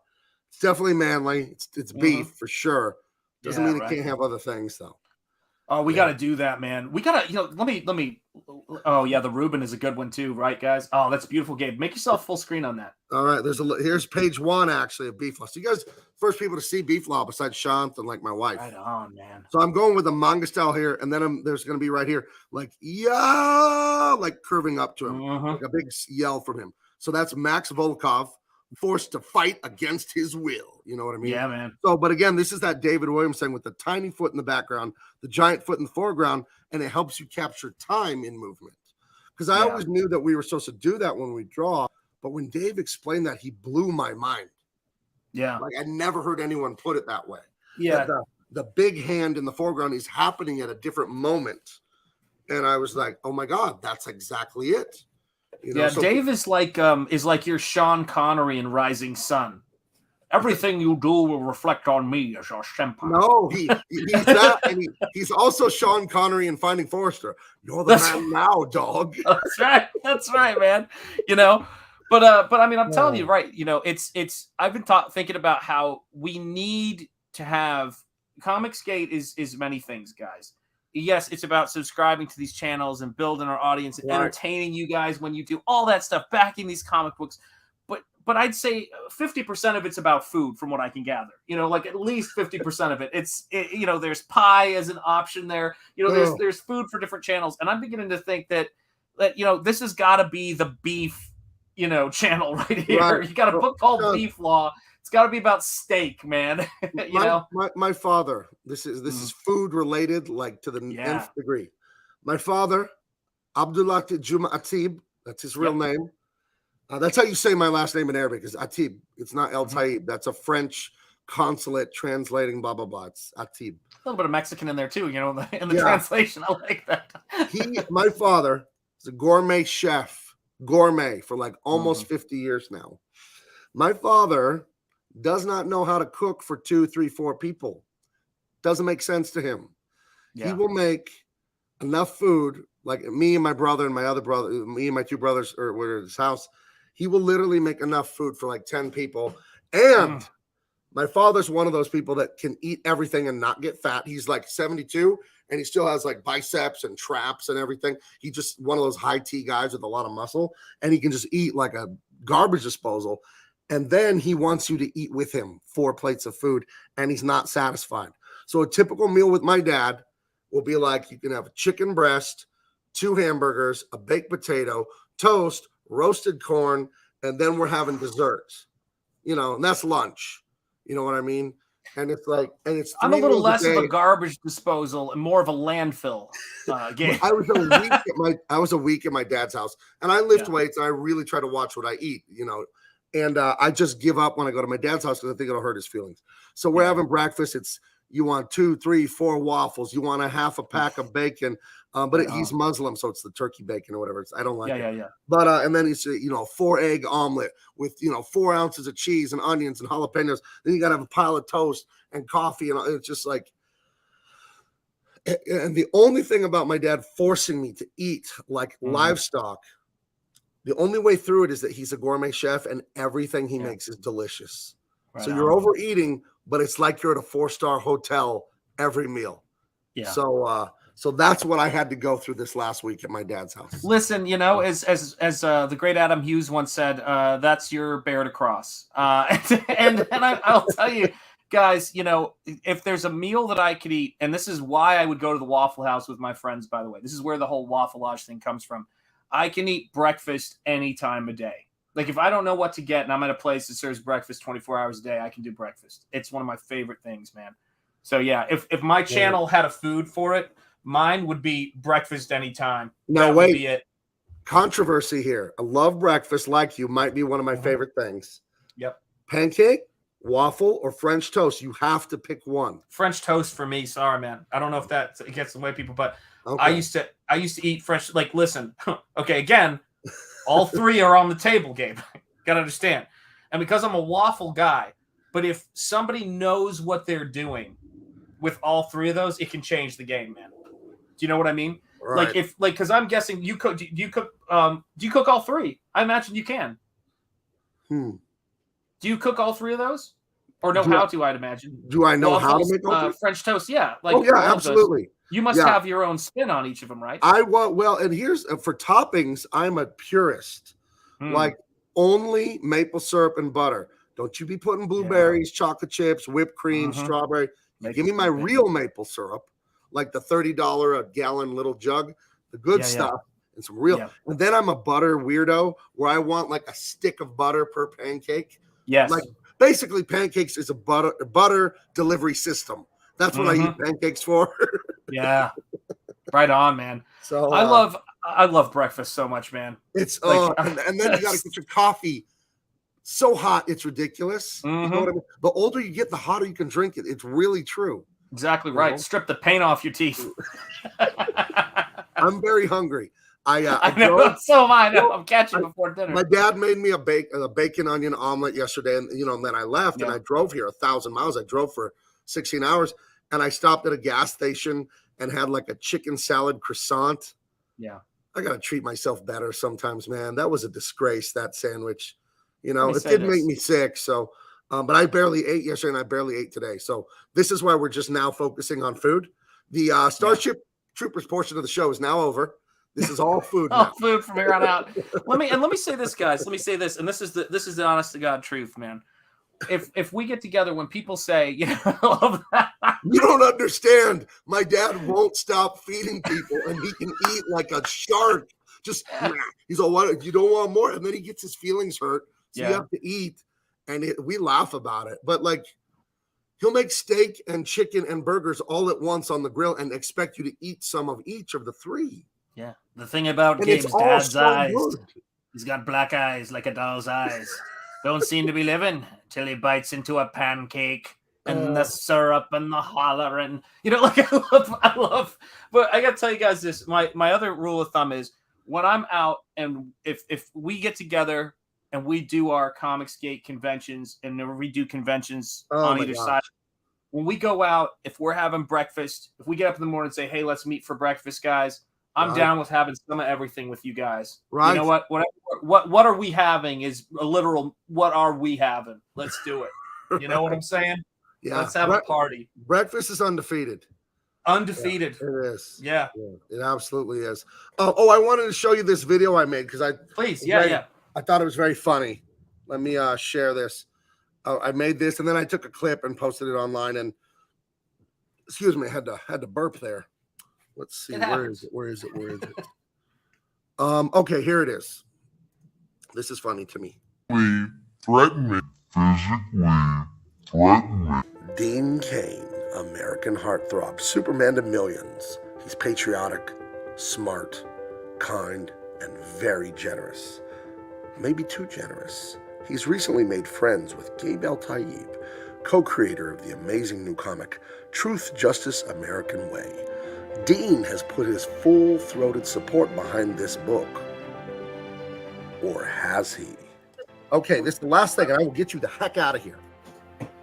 Do you think people should buy right now? Should they click the link and buy Truth, Justice, American Way? And why is it the greatest comic book ever? Why do you think that? Well, they should buy it for sure, without a doubt. Right now, click it, go. I'm going to do it after this is over. So if I did it now, I think weird things would happen. And they should do it because Gabe is a big man and he physically threatened me. Physically threaten me. Physically threaten me. If I didn't say this, that's right, that he was going to choke me out and teach me what truth, justice, and the American way is all about. So I can't wait to see it. I love it that it's counterculture, and it's counterculture just being patriotic and standing for all the things that I stand for. I can't wait. Okay, well, thank you so much. So what's the truth about Gabe El-Taib? Madman, artist, poet, gentle lover? It doesn't matter. Buy the book or Dean Cain gets it. Physically threaten me. That's rough. Oh my God. So I had fun with that today. So great, man. Yeah. And you guys are amazing. I am 33 subscribers away from 1,000 as we sit here right now, guys. Come on. You guys are chipping away at it. It's gonna be nice. It's gonna be nice when we get you to 1,000. Get you monetized. You know what I like about that number? I know I've told you about this, but it's 33. I remember I was trying to get to a certain amount of backers, and it was 333 we got to on One Stream. Gentle Lover. I know Dan loves it, man. He loves it. I'll let you tell your thing about. No, please. But I was in my life drawing class in college with Seeger Hartgers, my favorite professor. And I was drawn, and he comes up to me, and I didn't see him, right in my ear, right behind me, and he goes, "Slow like a lover." He was telling me to slow down drawing. So I bet you stopped. Yeah. you slowed down to a stop, man. You know, he was a great guy. Anyway, go ahead. 333. No, I just was thinking about this. You see these things moving incrementally, and it's like it hits a tipping point, you know, and then it's like you're like 33. How is that possible? But it's possible because every single time you individuals go in and you subscribe to it or back a book, it moves us closer. When I see the books like Shane Davis's that are over 200,000, you know, more so than that. And I see Ethan's book, which is, you know, in the millions. It all comes from these backers coming and supporting the books. In many cases, many of us multiple times backing Cyberfrog campaigns and you know, getting different covers. And I just backed, speaking of Dan, I just backed his cover for Two-Fisted Manly Tales because I was so excited to, you know, support, you know, Dan, because he's a big friend of my channel, always on, a big friend of this channel and everything. That's what makes this stuff so great, guys. And I just look at it and I can't believe it. You know, that Cyberfrog painting that became a trading card, I did that, you know, a year ago or so. And just it all starts coming together. You know, the pages start falling into place. The story gets deeper because the more I do these streams and we keep talking about these different things, I'll be brainstorming out there. And I think it was Peterson who said, you have to talk in order to think. That's why free speech is so important.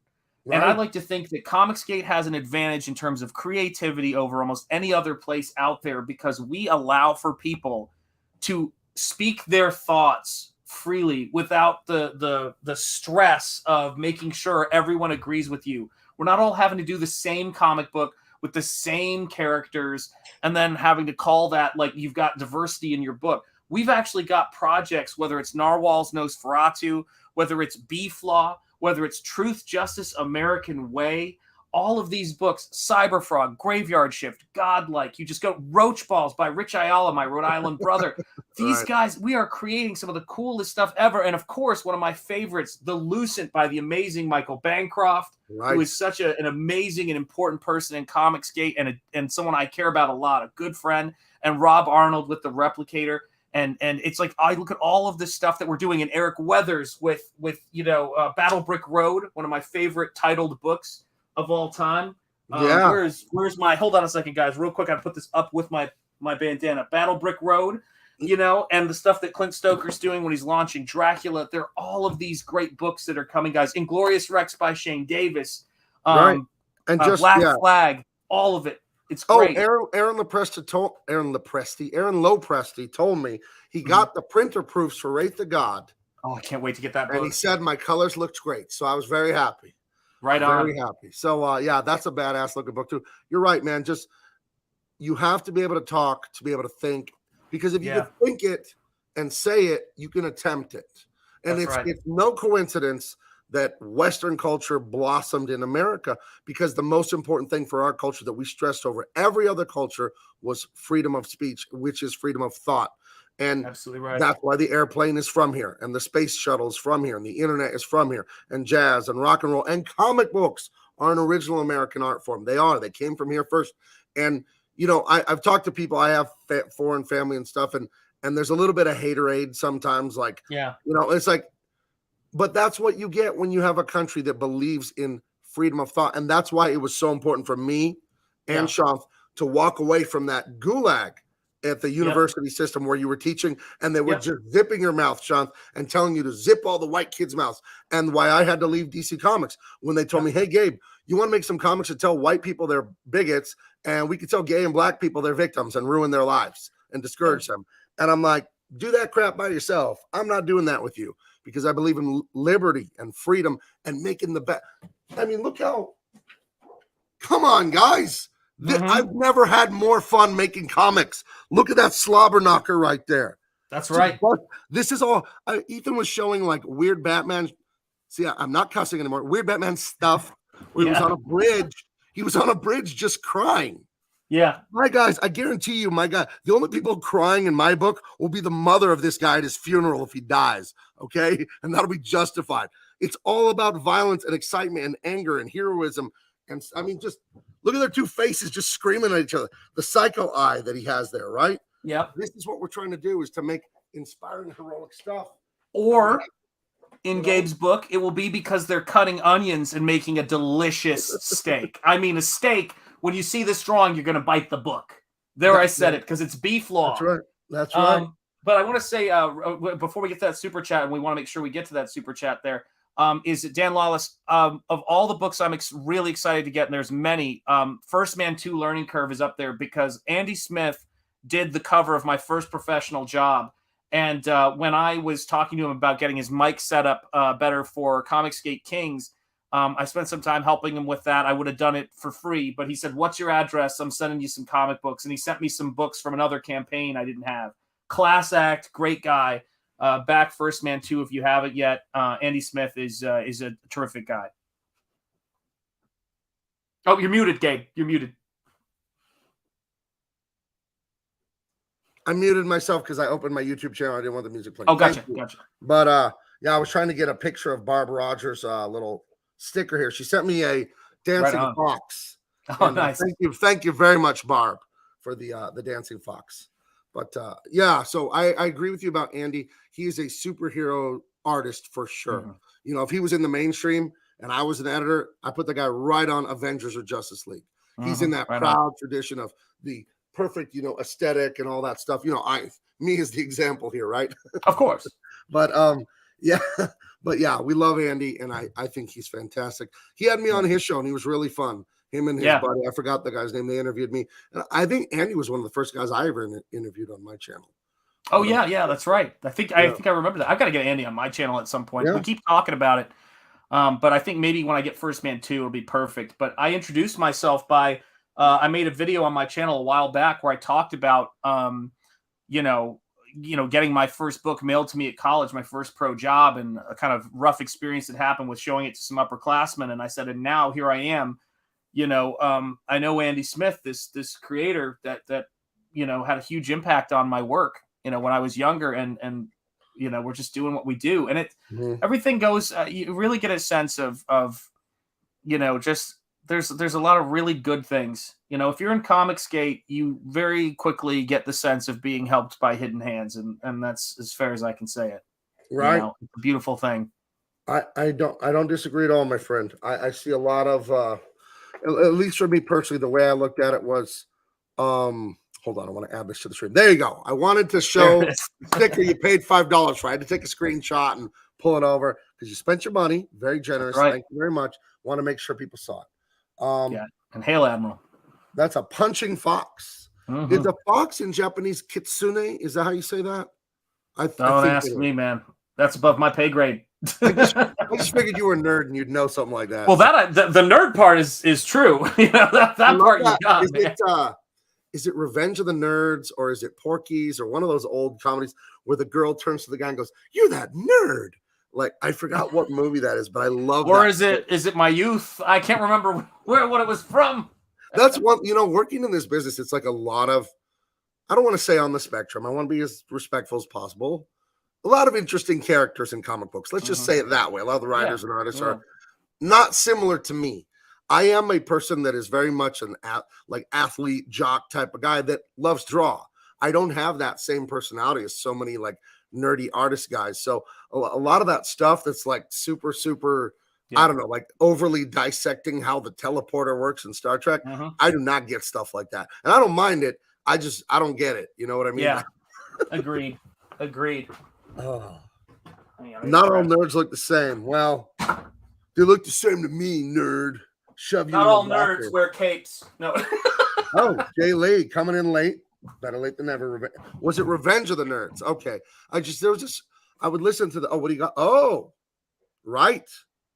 I always talk about it's where I can get at it.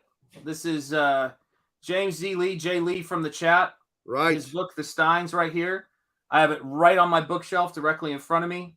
So just wanted to say we're glad you made it. And here you go, man. Check it out, guys. Some great books here. And I want to show. I got to rep it too. Hold on. I have it too, but it's in audiobook format because I was driving to Colorado. Where's the Steins on here? I do have it. I should have been prepared. What if I searched it? Am I boring everyone searching? Do you guys want to watch me search on my phone online instead of talk about something interesting? Is that fun? You know what? Oh, see? I have it right here. The Steins. They have it. I'm not even on the screen. Okay. It's right. Nah, it doesn't work. Angle. It's right there. I'm touching it, darn it. It's there. The Steins. Check him out. That's right. It's on Amazon. I've done some artwork for him. Did you know that? Yeah, you were yeah. It's a vampire saga. What he's told me is like insane, but in a good way.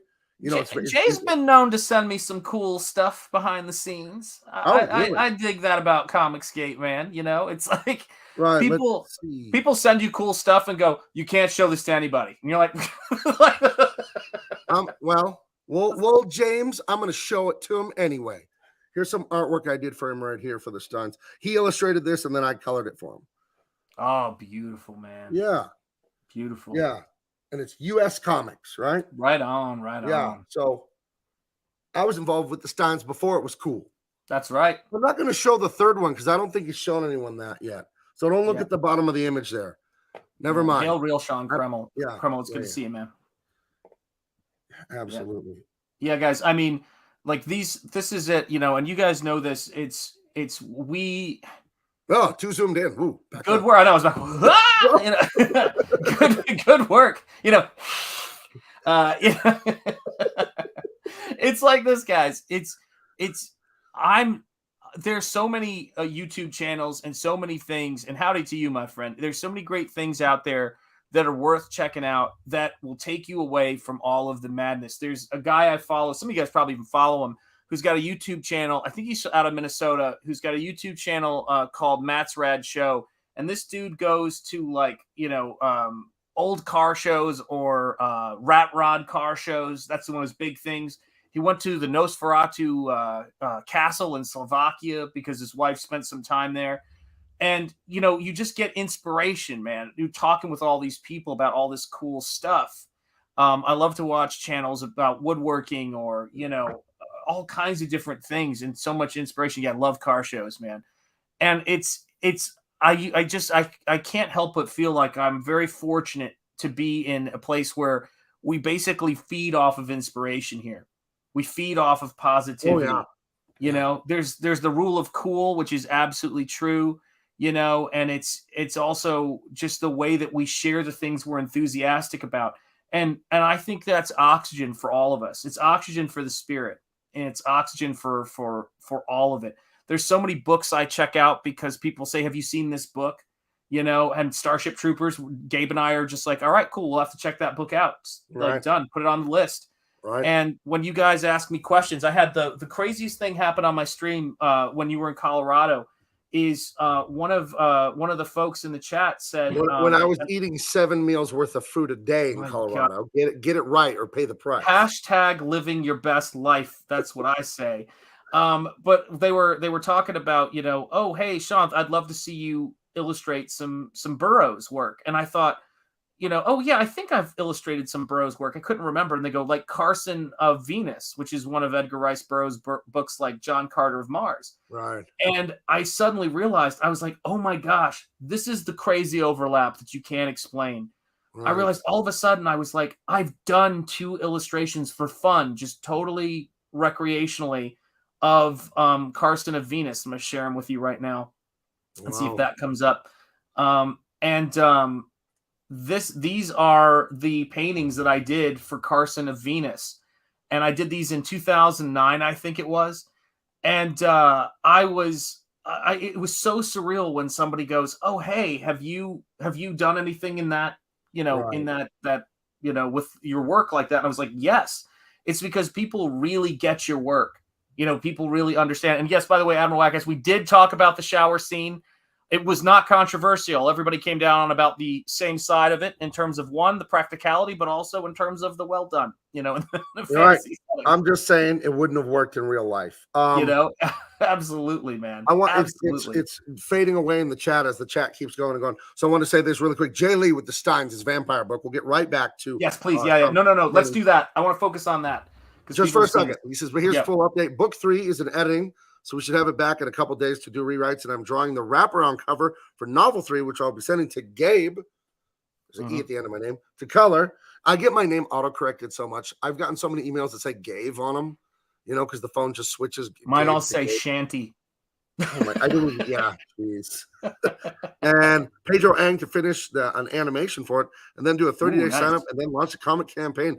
I love it. I love seeing people come out of the fandom crowd and then come and join us. Your rightful place beside us. Together we shall rule the galaxy as father and son. It's the old school. It's the old school convention circuit, which is there's so many people who are doing cool stuff. You can't swing a stick around in a convention and not hit somebody who's doing something really, really cool or has some cool background that you're like, oh, wow, you're the person I've been looking for. You do 3D modeling and you build stuff like Lord Crackhead 33. Jeremy was showing some guy was working on a 3D model miniature. That's right. That's right.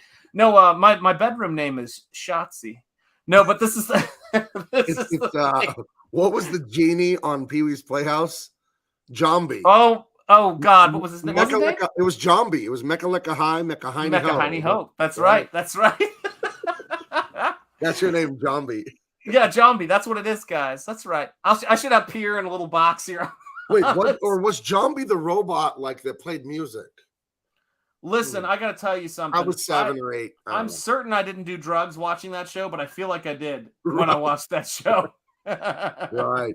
Oh my God, Pee-wee's Playhouse was so weird. It was, but you know what's crazy is Doug Chang was working on that show. The guy went on to do concept art for Lucasfilm, so it's incredible. A lot of people got their start who came out of the College for Creative Studies in Michigan, great school. But I'll tell you this, guys, is that we're living in this constant inspiring place of talking about pulp. Mental Fury episode. That's right. That's right, man. Yeah, I'm like all of it. There you go. That's so, Gumby. Gabe, quick question. You think we could do that show today? There's absolutely nothing from our youth you could do anymore. I've realized that. It was such an innocent, fun little show. It is. I was probably 7, 8, 9 or whatever when it came out, and I remember there was a robot named Conky. That was his name. And he looked like the maid from the Jetsons. And he would have a little ticker tape come out of him with the secret word of the day. And if that word was ever uttered on the show, everybody would scream and stuff like that. That reminds me of the Canadian kids SNL. You can't do that on television. I love that show. You remember if a kid said, I don't know, they'd dump the green slime, right? And if they said water, they get water. That's where slime on Nickelodeon comes from You can't do that on television. Yeah. So, I loved that show, man. That was a good show. Right. Yeah. Yeah, Lawrence Fishburne was Cowboy Bob. That's right. No, Cowboy Curtis. Oh, Cowboy Curtis, you're right. Cowboy Curtis. Close, Rock Cream, close. Yep. Right. Oh my gosh. I don't know why I derailed us with that, but I had to see if the name was Jambi. Sorry. Listen, we're always a little off the rails, but always for the purpose of joy and having a good time because it becomes a second home in a weird sort of way when you stream. We look at the StreamYards and we look at the comments and we look at all this stuff, but it feels bigger than that. It feels like we're hanging out with our friends, and I hope you guys all feel the same way. Yeah, look at that. And guys, again, that show is the kind of creativity you get when people aren't sitting around trying to, art direct it to death. Right. Right. So he would give Pee-wee the word of the day, and if anyone said it, everyone would start screaming. So, was it good screaming or was it terrified screaming? It was a mixture of both, Well, you know what it was too? That's the best kind of screaming, a little bit of both. The fact that the thing I love about it too, which is, it's the silliness. It's the laughter. It's like when we put all the videos in our shows and all the different little things that we do or all the images and artwork. There's a sense that you're watching something live that isn't pre-scripted, Right. Oh, hey, thank you, Scottsley, for hitting that like button, guys. Absolutely. We appreciate it. Scottsley, friend of the show. Absolutely. Yeah, Scottsley is Oh my gosh, we're at 968 subscribers now on my channel, guys. That's 32 subscribers listen, till you guys. hit that 1K. I can't believe it, guys. Answer this question honestly. Everyone watching right now, are you subscribed to Sean's channel? If you're not, I need you to subscribe to it, please. It's a click, guys. You could listen though. I'm being a little silly, but you can change his life. Think about that. He gets 1,000 subs, we can get him monetized, and it takes money to do this. You know what I mean? Yeah. Sean and I, we don't come off as money grubbing at all. You feel our passion for art. To this. Right? But we need money to do this for sure. But so please this, guys. sub to him, please. Go for it. Go. Gabe understands this very much. Listen, folks. I have that. 2 kids who are 16. They're twins. It's hard to look cool to them ever. Okay? Listen to me. If I can get to 1,000 subs, I'm not going to be like the YouTubers they admire. Look, that ship has sailed. It's a young man's game.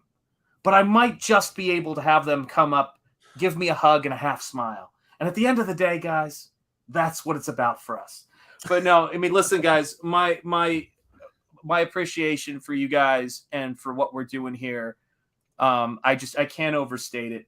I mean, this takes me back to when I'd hang out at a comic shop and someone would go, "You've never seen Steranko?" Yeah. That's what this reminds me of. What do you mean you haven't read Treasure Island and looked at the original NC Wyeth illustrations? What do you mean you haven't read The Rocketeer? Did you ever read Pacific Comics Presents? Who's your favorite inker on Kirby? That's the stuff that I was missing so much. And now the conversation is, so have you seen the new piece from Dale Keown? Have you seen the new piece from like John Malin's latest? Have you seen all the cool stuff that's coming out? This has got to be one of the coolest places, and I am so grateful to be here and be streaming and have you guys checking out the show and us all having a good time together, getting inspired, thinking about, when I sometimes like, when I'm, I was feeling a bit under the weather yesterday, and I sit here and I look around and I go, I said to myself, I was like going, man, I want to see if somebody's streaming. So I can just chill because I was just feeling like I got hit by a bus. But it's right, you should do it for the art. Absolutely, guys. There'll be great art on that channel. You're absolutely right. And you guys will have the best view of that artwork. The only person who has even close to a view of the artwork is me. And sometimes the camera is better. It's got a better angle than I've got. Right. So yeah, my pleasure, guys. And hail, Skull Leader. Good to see you. Yeah, absolutely. Speaking of camera angles, hold on. I recorded myself today inking that Beef Law double page spread. Let me see. I haven't looked at the recording yet, but let me see if I have it in. I'm looking inside a hard drive. If you'll vamp for a minute for me, Mr. Shantz. Let's see. Yeah, absolutely, guys. So let me just say this. It has been an incredible week here in Comicsgate, and one of the coolest things. And by the way, yes, and then you stream sniped 80s made consumer. Yeah, that's me vamping. That would be my vamping. I would go stream snipe. But I will tell you this: as the books continue to roll out, the other very cool thing that's happening in CG right now is the convention scene is opening up, and you are having the opportunity to meet more and more Comicsgate creators at conventions. I know Graham Nolan is at a convention right now. I know Patrick Thomas Parnell hits the convention scene. You're getting a chance to actually meet with the creators, and more, Comicsgate is becoming a force to be reckoned with everywhere. And I think as back issues become the thing and limited edition books become the thing for comic shops more and more, the new releases, you're going to see us in there too, as being those books that are behind the counter. Yes, we do have those issues. Come in here and you can pick them up in our store. And I think that's the coolest thing that you're seeing happening right now. That we are. It may not be it's not the beginning of the end, as they said, that famous quote. But I think we're at the end of the beginning, and we're moving into that strong middle. And that's what it is. 2022, Malin was right, as is often said. 2022 is a big year for us in terms of what we're doing, and I can't overstate that. Yeah, Mandy hit 10K subs. Right on. She's streaming right now. Excellent. Yeah, Mandy. By the way. Oh, hold on. We got to pause. We got to watch. Nice. Oh, you're muted, Gabe. I think it's the mute button in stream yard. There you go. I hit the mute. Sorry. Yeah. No, go ahead though. You can go ahead and talk about whatever. Oh yeah. No, I was going to say, Mandy cooked and showed off my favorite dish of all time, What is which it? is country fried steak with sawmill gravy or white gravy. Some people know it. And I absolutely am a fan of country fried steak. So I'm, of course, a fan of Mandy's. And I have ordered her book, which I'm really excited about. The book I'm most excited to get is there's Gem Shock. There's the Pirates book. I'm totally blanking on the name of it right now. I can't believe Is I'm it blanking. Pirate Queen? I think that's it. Yes. But the book I'm really excited about is the Jack the Ripper book. That I'm really excited to get, With and I Peter almost Gilmore. just missed it. Yeah, Peter Gilmore's artwork on that is so great, Right. and really looking forward to it. So yeah, Mandy is working hard, doing great stuff. And speaking of working hard, let's look at your screen right here. Boy, you are great with a brush, man. Oh, I love, dude. It's hypnotic to me. I'll show you what I use. I use Hail J. Lee. Yeah, country fried steak is where it's at. It's very simple what I use. I ordered a smaller one today. I use a Winsor Newton Series 7. Oh, nice. This is a 4. I went Mhm. down to a 2. I used to use a 2. Mhm. And then just Higgins Black Magic. They used to make a matte ink for like engineering, like technical drawings. They Yep. quit making it in the early 2000s. It was my Yeah. favorite ink. It was slightly dry or like thicker. Mhm. And so what I'll do with this one, just open it and like leave Let it it open dry. for like a day or two. Nice. And then it'll be have a nice viscosity to it. You know what I mean? Oh, yeah. You know, so yeah, definitely. My technique always is hold on here. I'll get the brush and I like to bend it Mhm. and then get that tension in it and then pull. You know what I mean? Yeah, And yeah. you know, you bend the tip and then you're able to like do this flick thing. I don't know. I just that's what happened naturally when I started using a brush. Dude, So and Hail Octagon Comics, thank you for subscribing to my channel. I appreciate that. It's we're chipping away at it. Warlock, you're right. Jack the Ripper looks like it's going to be incredible. Yeah, chicken and dumplings is my favorite meal. I'm going to die of starvation, not because there's no fat on my body to eat, just of sadness, really. Gabe, seriously, man, I love brush ink work. I'm a huge fan of Dave Stevens' work. Really, impacted me, and he's got Oh my breathtaking brush work. right. But when I'm doing my work, and I'm doing the outlines and things like that, it's always thinking of it in terms of a brush. I use a little bit of a technical pen in my stuff as well, but Sure. I love the brush stuff. Yeah, Gabe El Taib on YouTube. There is a video of Neil Adams at a con with young students, and he does a class on drawing and inking for 45 minutes of amazing stuff. That's awesome. Right. Just amazing. Yeah, and if you want I'm gonna get Gary Martin to publish this as a CG fundraiser thing. I talked to him about it. Got to crowdfund it. Yep. He's all about it. The only thing we're waiting for is Gary needs to build up his fan base, and you know what I mean. He needs to build himself up as a CG creator more. And that's why I started the Players Club on Tuesday. Him and Dan Lawless and other people can come on, so the fans can get to know them. But Gary has the rights to this book, right? He owns this book, so it's already done. All we got to do is fundraise. This is the book on comic book inking. Are you kidding me? It has Terry Austin, Hilary Barta, John Beatty, Brian Boland. It's got Scott Williams, Mark Dave Schultz, Stevens. Bill Reinhold. It's got Dave Stevens. Everybody. Steve Rude is in here. And Gary Martin owns this book. So yeah, I told him we need to do this as a CG book eventually. And let me say this too. Something we're gonna have to do. I don't know where Gary is located. Portland. Yeah, I'm frightened to meet him in person because of all the stories he's told. However, we need to get him set up with a camera to film himself inking, and he needs just a channel where no need for audio, no need for anything, just can have some music in the background of just him doing what he does so well. Right. I think it's the big thing I was saying to my brother Dan in the chat. It's like when you look at Dan's stuff and his channel and his videos, and I don't know if this is, I'm going to see if I can make this work. I have a feeling it's going to crash everything because that is what happens, but let's try it anyway. Let me see if I can find this real quick. Find MP. See here.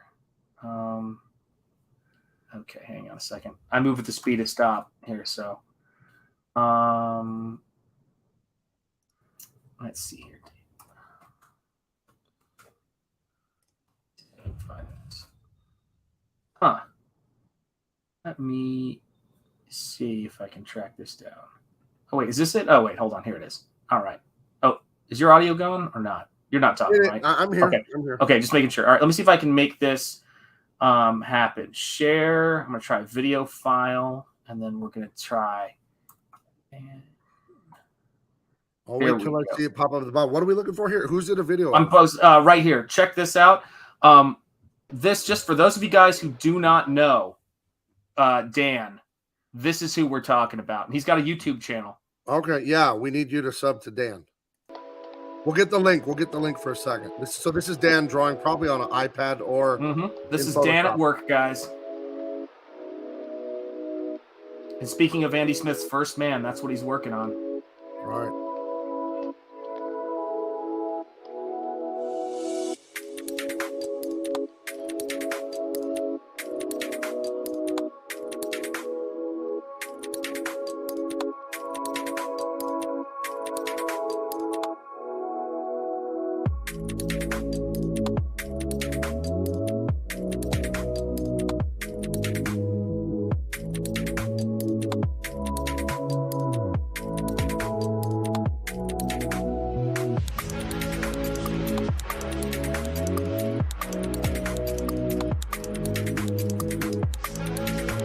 All right, I just dumped in the chat Dan's channel. If you guys want to check it out. Absolutely, guys. There's the link to his channel. All right. Oh, it's great work. It's fantastic. Yeah, he's crushing it. I mean, he just goes in and colors it, and you get to see the whole process. He's got an Instagram. He's got, he's on Twitter as well. And I want to make sure you'll see him do a lot of great Comicsgate characters. But I want to make sure we're getting Dan and we're getting Gary out there, and so that we can get the word out about them and the work they're doing. All right. And actually Andy Smith has got some great books, by the way, speaking of his character being drawn right now, on drawing comic books and anatomy and figure. But you're right. I mean, it's there's so much opportunity inside of Comicsgate right now, and you see these artists, just doing what they do. And, when I watch him do it, he did a Nosfero piece, which you were showing earlier. But when you see him drop the background in on this, and, you're a colorist and like all of the, it from, as I've said, Triple Threat, Trip El Taib. You've got your coloring game, your inking game, your writing game. And you see, how we build the stuff that we build. And that's what you can do on a YouTube channel. It's you can whatever. The main thing is to create content and put stuff out there. And Dan just does a great job of showing this work and showing his process. I know a lot of you guys work digitally, and you'd be curious to see how somebody works and how somebody puts the stuff together. And he's showing you his whole process in these time lapses. It's like, here's how I put it together. I have screen recorded myself coloring a bunch of Eric July's comic, a bunch of Wraith of God, a bunch of Truth, Justice, American Way. And once Eric July gives me the go-ahead, I'll publish those videos of coloring his comic. And he sent me some messages the other day. So I gotta be honest with you. I'm not too big a fan. I'm just kidding. I'm subscribed to his channel. I also am a member on his channel, so that I can watch his for canon's sake. Big Eric July fan. Love his take on a lot of things, and he cracks me up. And yeah, guys, listen, Dan. I told you, man. Womb to tomb, birth to earth, baby. It's what it's about, And I really think that when you see his stuff, and at the end, when you see the title card on the end of this, it shows you, what his handle is on Twitter. It shows you what his handle is on Instagram. But he's a guy worth knowing. He's a friend worth having, and he's an artist worth supporting and backing. And his artwork's in Two-Fisted Manly Tales. And we all are expecting really big and amazing things to come from Dan Lawless in the future. He's an amazing swords and sandals kind of guy, like his Conan the Barbarian, and he's a fanatic for it. And I told him he's got to do it. And he says he has a script he's already come up with of a Conan type story. Not Conan, obviously he doesn't have the rights. But Dan Lawless is who he is. Yeah, and he's doing pieces for CG Vacation. Every image I've seen is a stunner. He's done an ARO piece. He's done a piece for Oh my gosh, I can't believe I'm blanking on the character's name. But it's late and my brain is still scrambled. But it's a great piece. I don't know if Phil's shown the whole thing, but guys, Dan Lawless, my brother. Yeah. Yeah. Yeah, I'm really I didn't know he was a professional because I hadn't heard of him. Yeah. And I saw him post, I think it was John Malin's art contest. I was like, whoa. Yeah. And then he did a Truth, Justice, American Way piece, like a fan piece. And I'm like, and then people told me, oh no, he's a pro. He's been a pro for nearly 30 years, but he doesn't do a lot of comics. I think he does a lot of television storyboards and advertising. Yeah. So that, just like David Williams, I didn't know who David Williams was 3.5 years ago. Yeah. Because he was behind the scenes, Warner Brothers Animation, Warner Brothers Consumer Products. So I didn't even know who David was. And now I'm like, he's one of the greatest comic books artists I've ever met. Yeah, it's like we find out things like people don't know I've worked in comics as a professional. They don't know I've done, Harry Potter trading cards and things like that, all these different things, but we have different jobs. Comicsgate is this nexus where we all came together and said, now we get to take all those skills and make great stuff together in the way that it should always have been art-wise. And I love it, man. Right. Absolutely love it. And the only thing we needed was freedom to speak our minds. Right. And if you say anything or think anything, then you can try to make anything. 80s made consumer, you got to put that on the screen right on. Keep showing me artists Sean's about to get bumped down the list. I'm getting lower and lower on his assessment list of artists. Listen, 80s made, happy to do so, man. Happy to do so if it means getting great art in front of people's eyes, man. And much love, brother. And congratulations on how the channel's going. Seriously, good stuff. Right. And I'll be back on Tuesday with Dan Lawless, Aaron Lopresti. Now we have Sergio Cariello and David Williams and myself are the Players Club. And we geek out on comic book art from anything we love, 50s, 60s, 70s, 80s, or even modern stuff, whatever. But that's basically what we talk about. We talk shop. So that show is a bunch of dudes who love comic book art. And we're talking old technique and funny old stories about the Marvel offices in the 80s and 90s that Gary and the older guys will tell us. And those guys, they're older than me. They're in their 50s and 60s. So they know everybody. I know guys from the last 20-something years. They know guys from the last 35, 40 years. So we got all kinds of great. If I could tell you one of my friend's stories, can I tell this story? Thank you. I cannot tell this story. I'll tell this story. I'll tell the story like next week because I got to figure out a way to tell. We got to get some. Yeah, we got to get some. I have to waivers. I have to construct this story in a way that I will hide everybody's identity. Yeah. It's outrageous. It involves people doing things on an art table that they shouldn't be doing. It's one of the wildest things I've ever heard in comics. Okay. I've heard some insane stories. I've seen some cuckoo stuff. I don't drink at all. I don't drink alcohol, but people get loose at the Comic-Cons, the pros. So that they do, man. And if you want to be around pros, just so you guys know, and you're at the San Diego Comic-Con, you go to the Hyatt. That's the hotel just to the north. The Hyatt, the bar there, that's where all the pros are there always. So I'll tell you this, Admiral. Thank you for the kind words about the Salamandroid and that Cyberfrog piece. I really do like whenever I sit down to do artwork and I go to make the stuff that I do, my attitude, I follow the Mike Tyson, rule of thumb, you know what I mean? Which is you got to bring it in order to get it. That's what it's about. And that's how we approach it. We sit down and we face that, whether it's a file that we're doing digital illustrations on and we're setting that up or we're setting it up on a board, doesn't matter.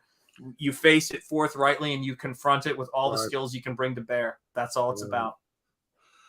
Oh my goodness. Well, I feel like we're coming down to the end of a show here. Absolutely. There's one thing I wanted to show real quick since I mentioned it. I like this because this makes me laugh. Here we go. It's like such a nerdy picture. This is for the first. This is it, right? It was the Rat Pack with the comic artist. Hold on. Come on, add the stream. That's us there. Boom, there it is. Yeah, man. You got Aaron looking like Perry Como or something like that. That's fantastic. My head doesn't even fit on Sinatra's body correctly. There you go, man. At least we had Sammy Davis Jr. to be David. We got that one right. So we started this a few weeks ago. I missed the last 2 weeks because of traveling and stuff, but sure. We'll definitely be back on Tuesday. It's a fun fun show. And I got to add Sergio Cariello to this too. Yeah. Maybe he could be like in a Playboy Bunny outfit, bringing us cocktails or something, So I'm sure he would appreciate that he would love it. Since I barely know the man. That's a real smart idea, Gabe. Oh man. Yeah, it's the fun stuff that we do here, man. Say it that's again. What makes it great. No, I said that's the fun stuff that we do here. It's like a convention that never stops, man. We just keep going. Yeah. Okay, guys. Well, Starship Troopers is a great thing. Thank you. It was Dirty Roof. What was the name again? It was in the chat. I don't think he's here anymore. Gave me $10, so I bought the audio book. Thank you. Absolutely, yes. Thank you for that. Yeah, I don't remember the screen name exactly. It had something to do with dirt. Oh, here it is. Hunch the Dirty Roofer. Thank you for the $10 if you're still here. I got the audiobook. I'm going to listen to Starship Troopers by Robert Heinlein. Thank you all so much. We're going to get our ass to Mars next week. Total Recall, everyone. Total Recall. You know who does 2 weeks. 2 weeks. What about that guy? Quanto. Quanto. And he's like, open your mind.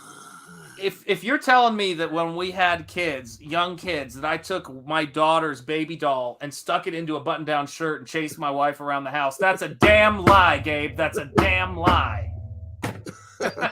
Next week, Total Recall, everyone. That's right, everybody. Consider a divorce. Absolutely right. All right. Bye-bye. Take care, guys. See you guys later.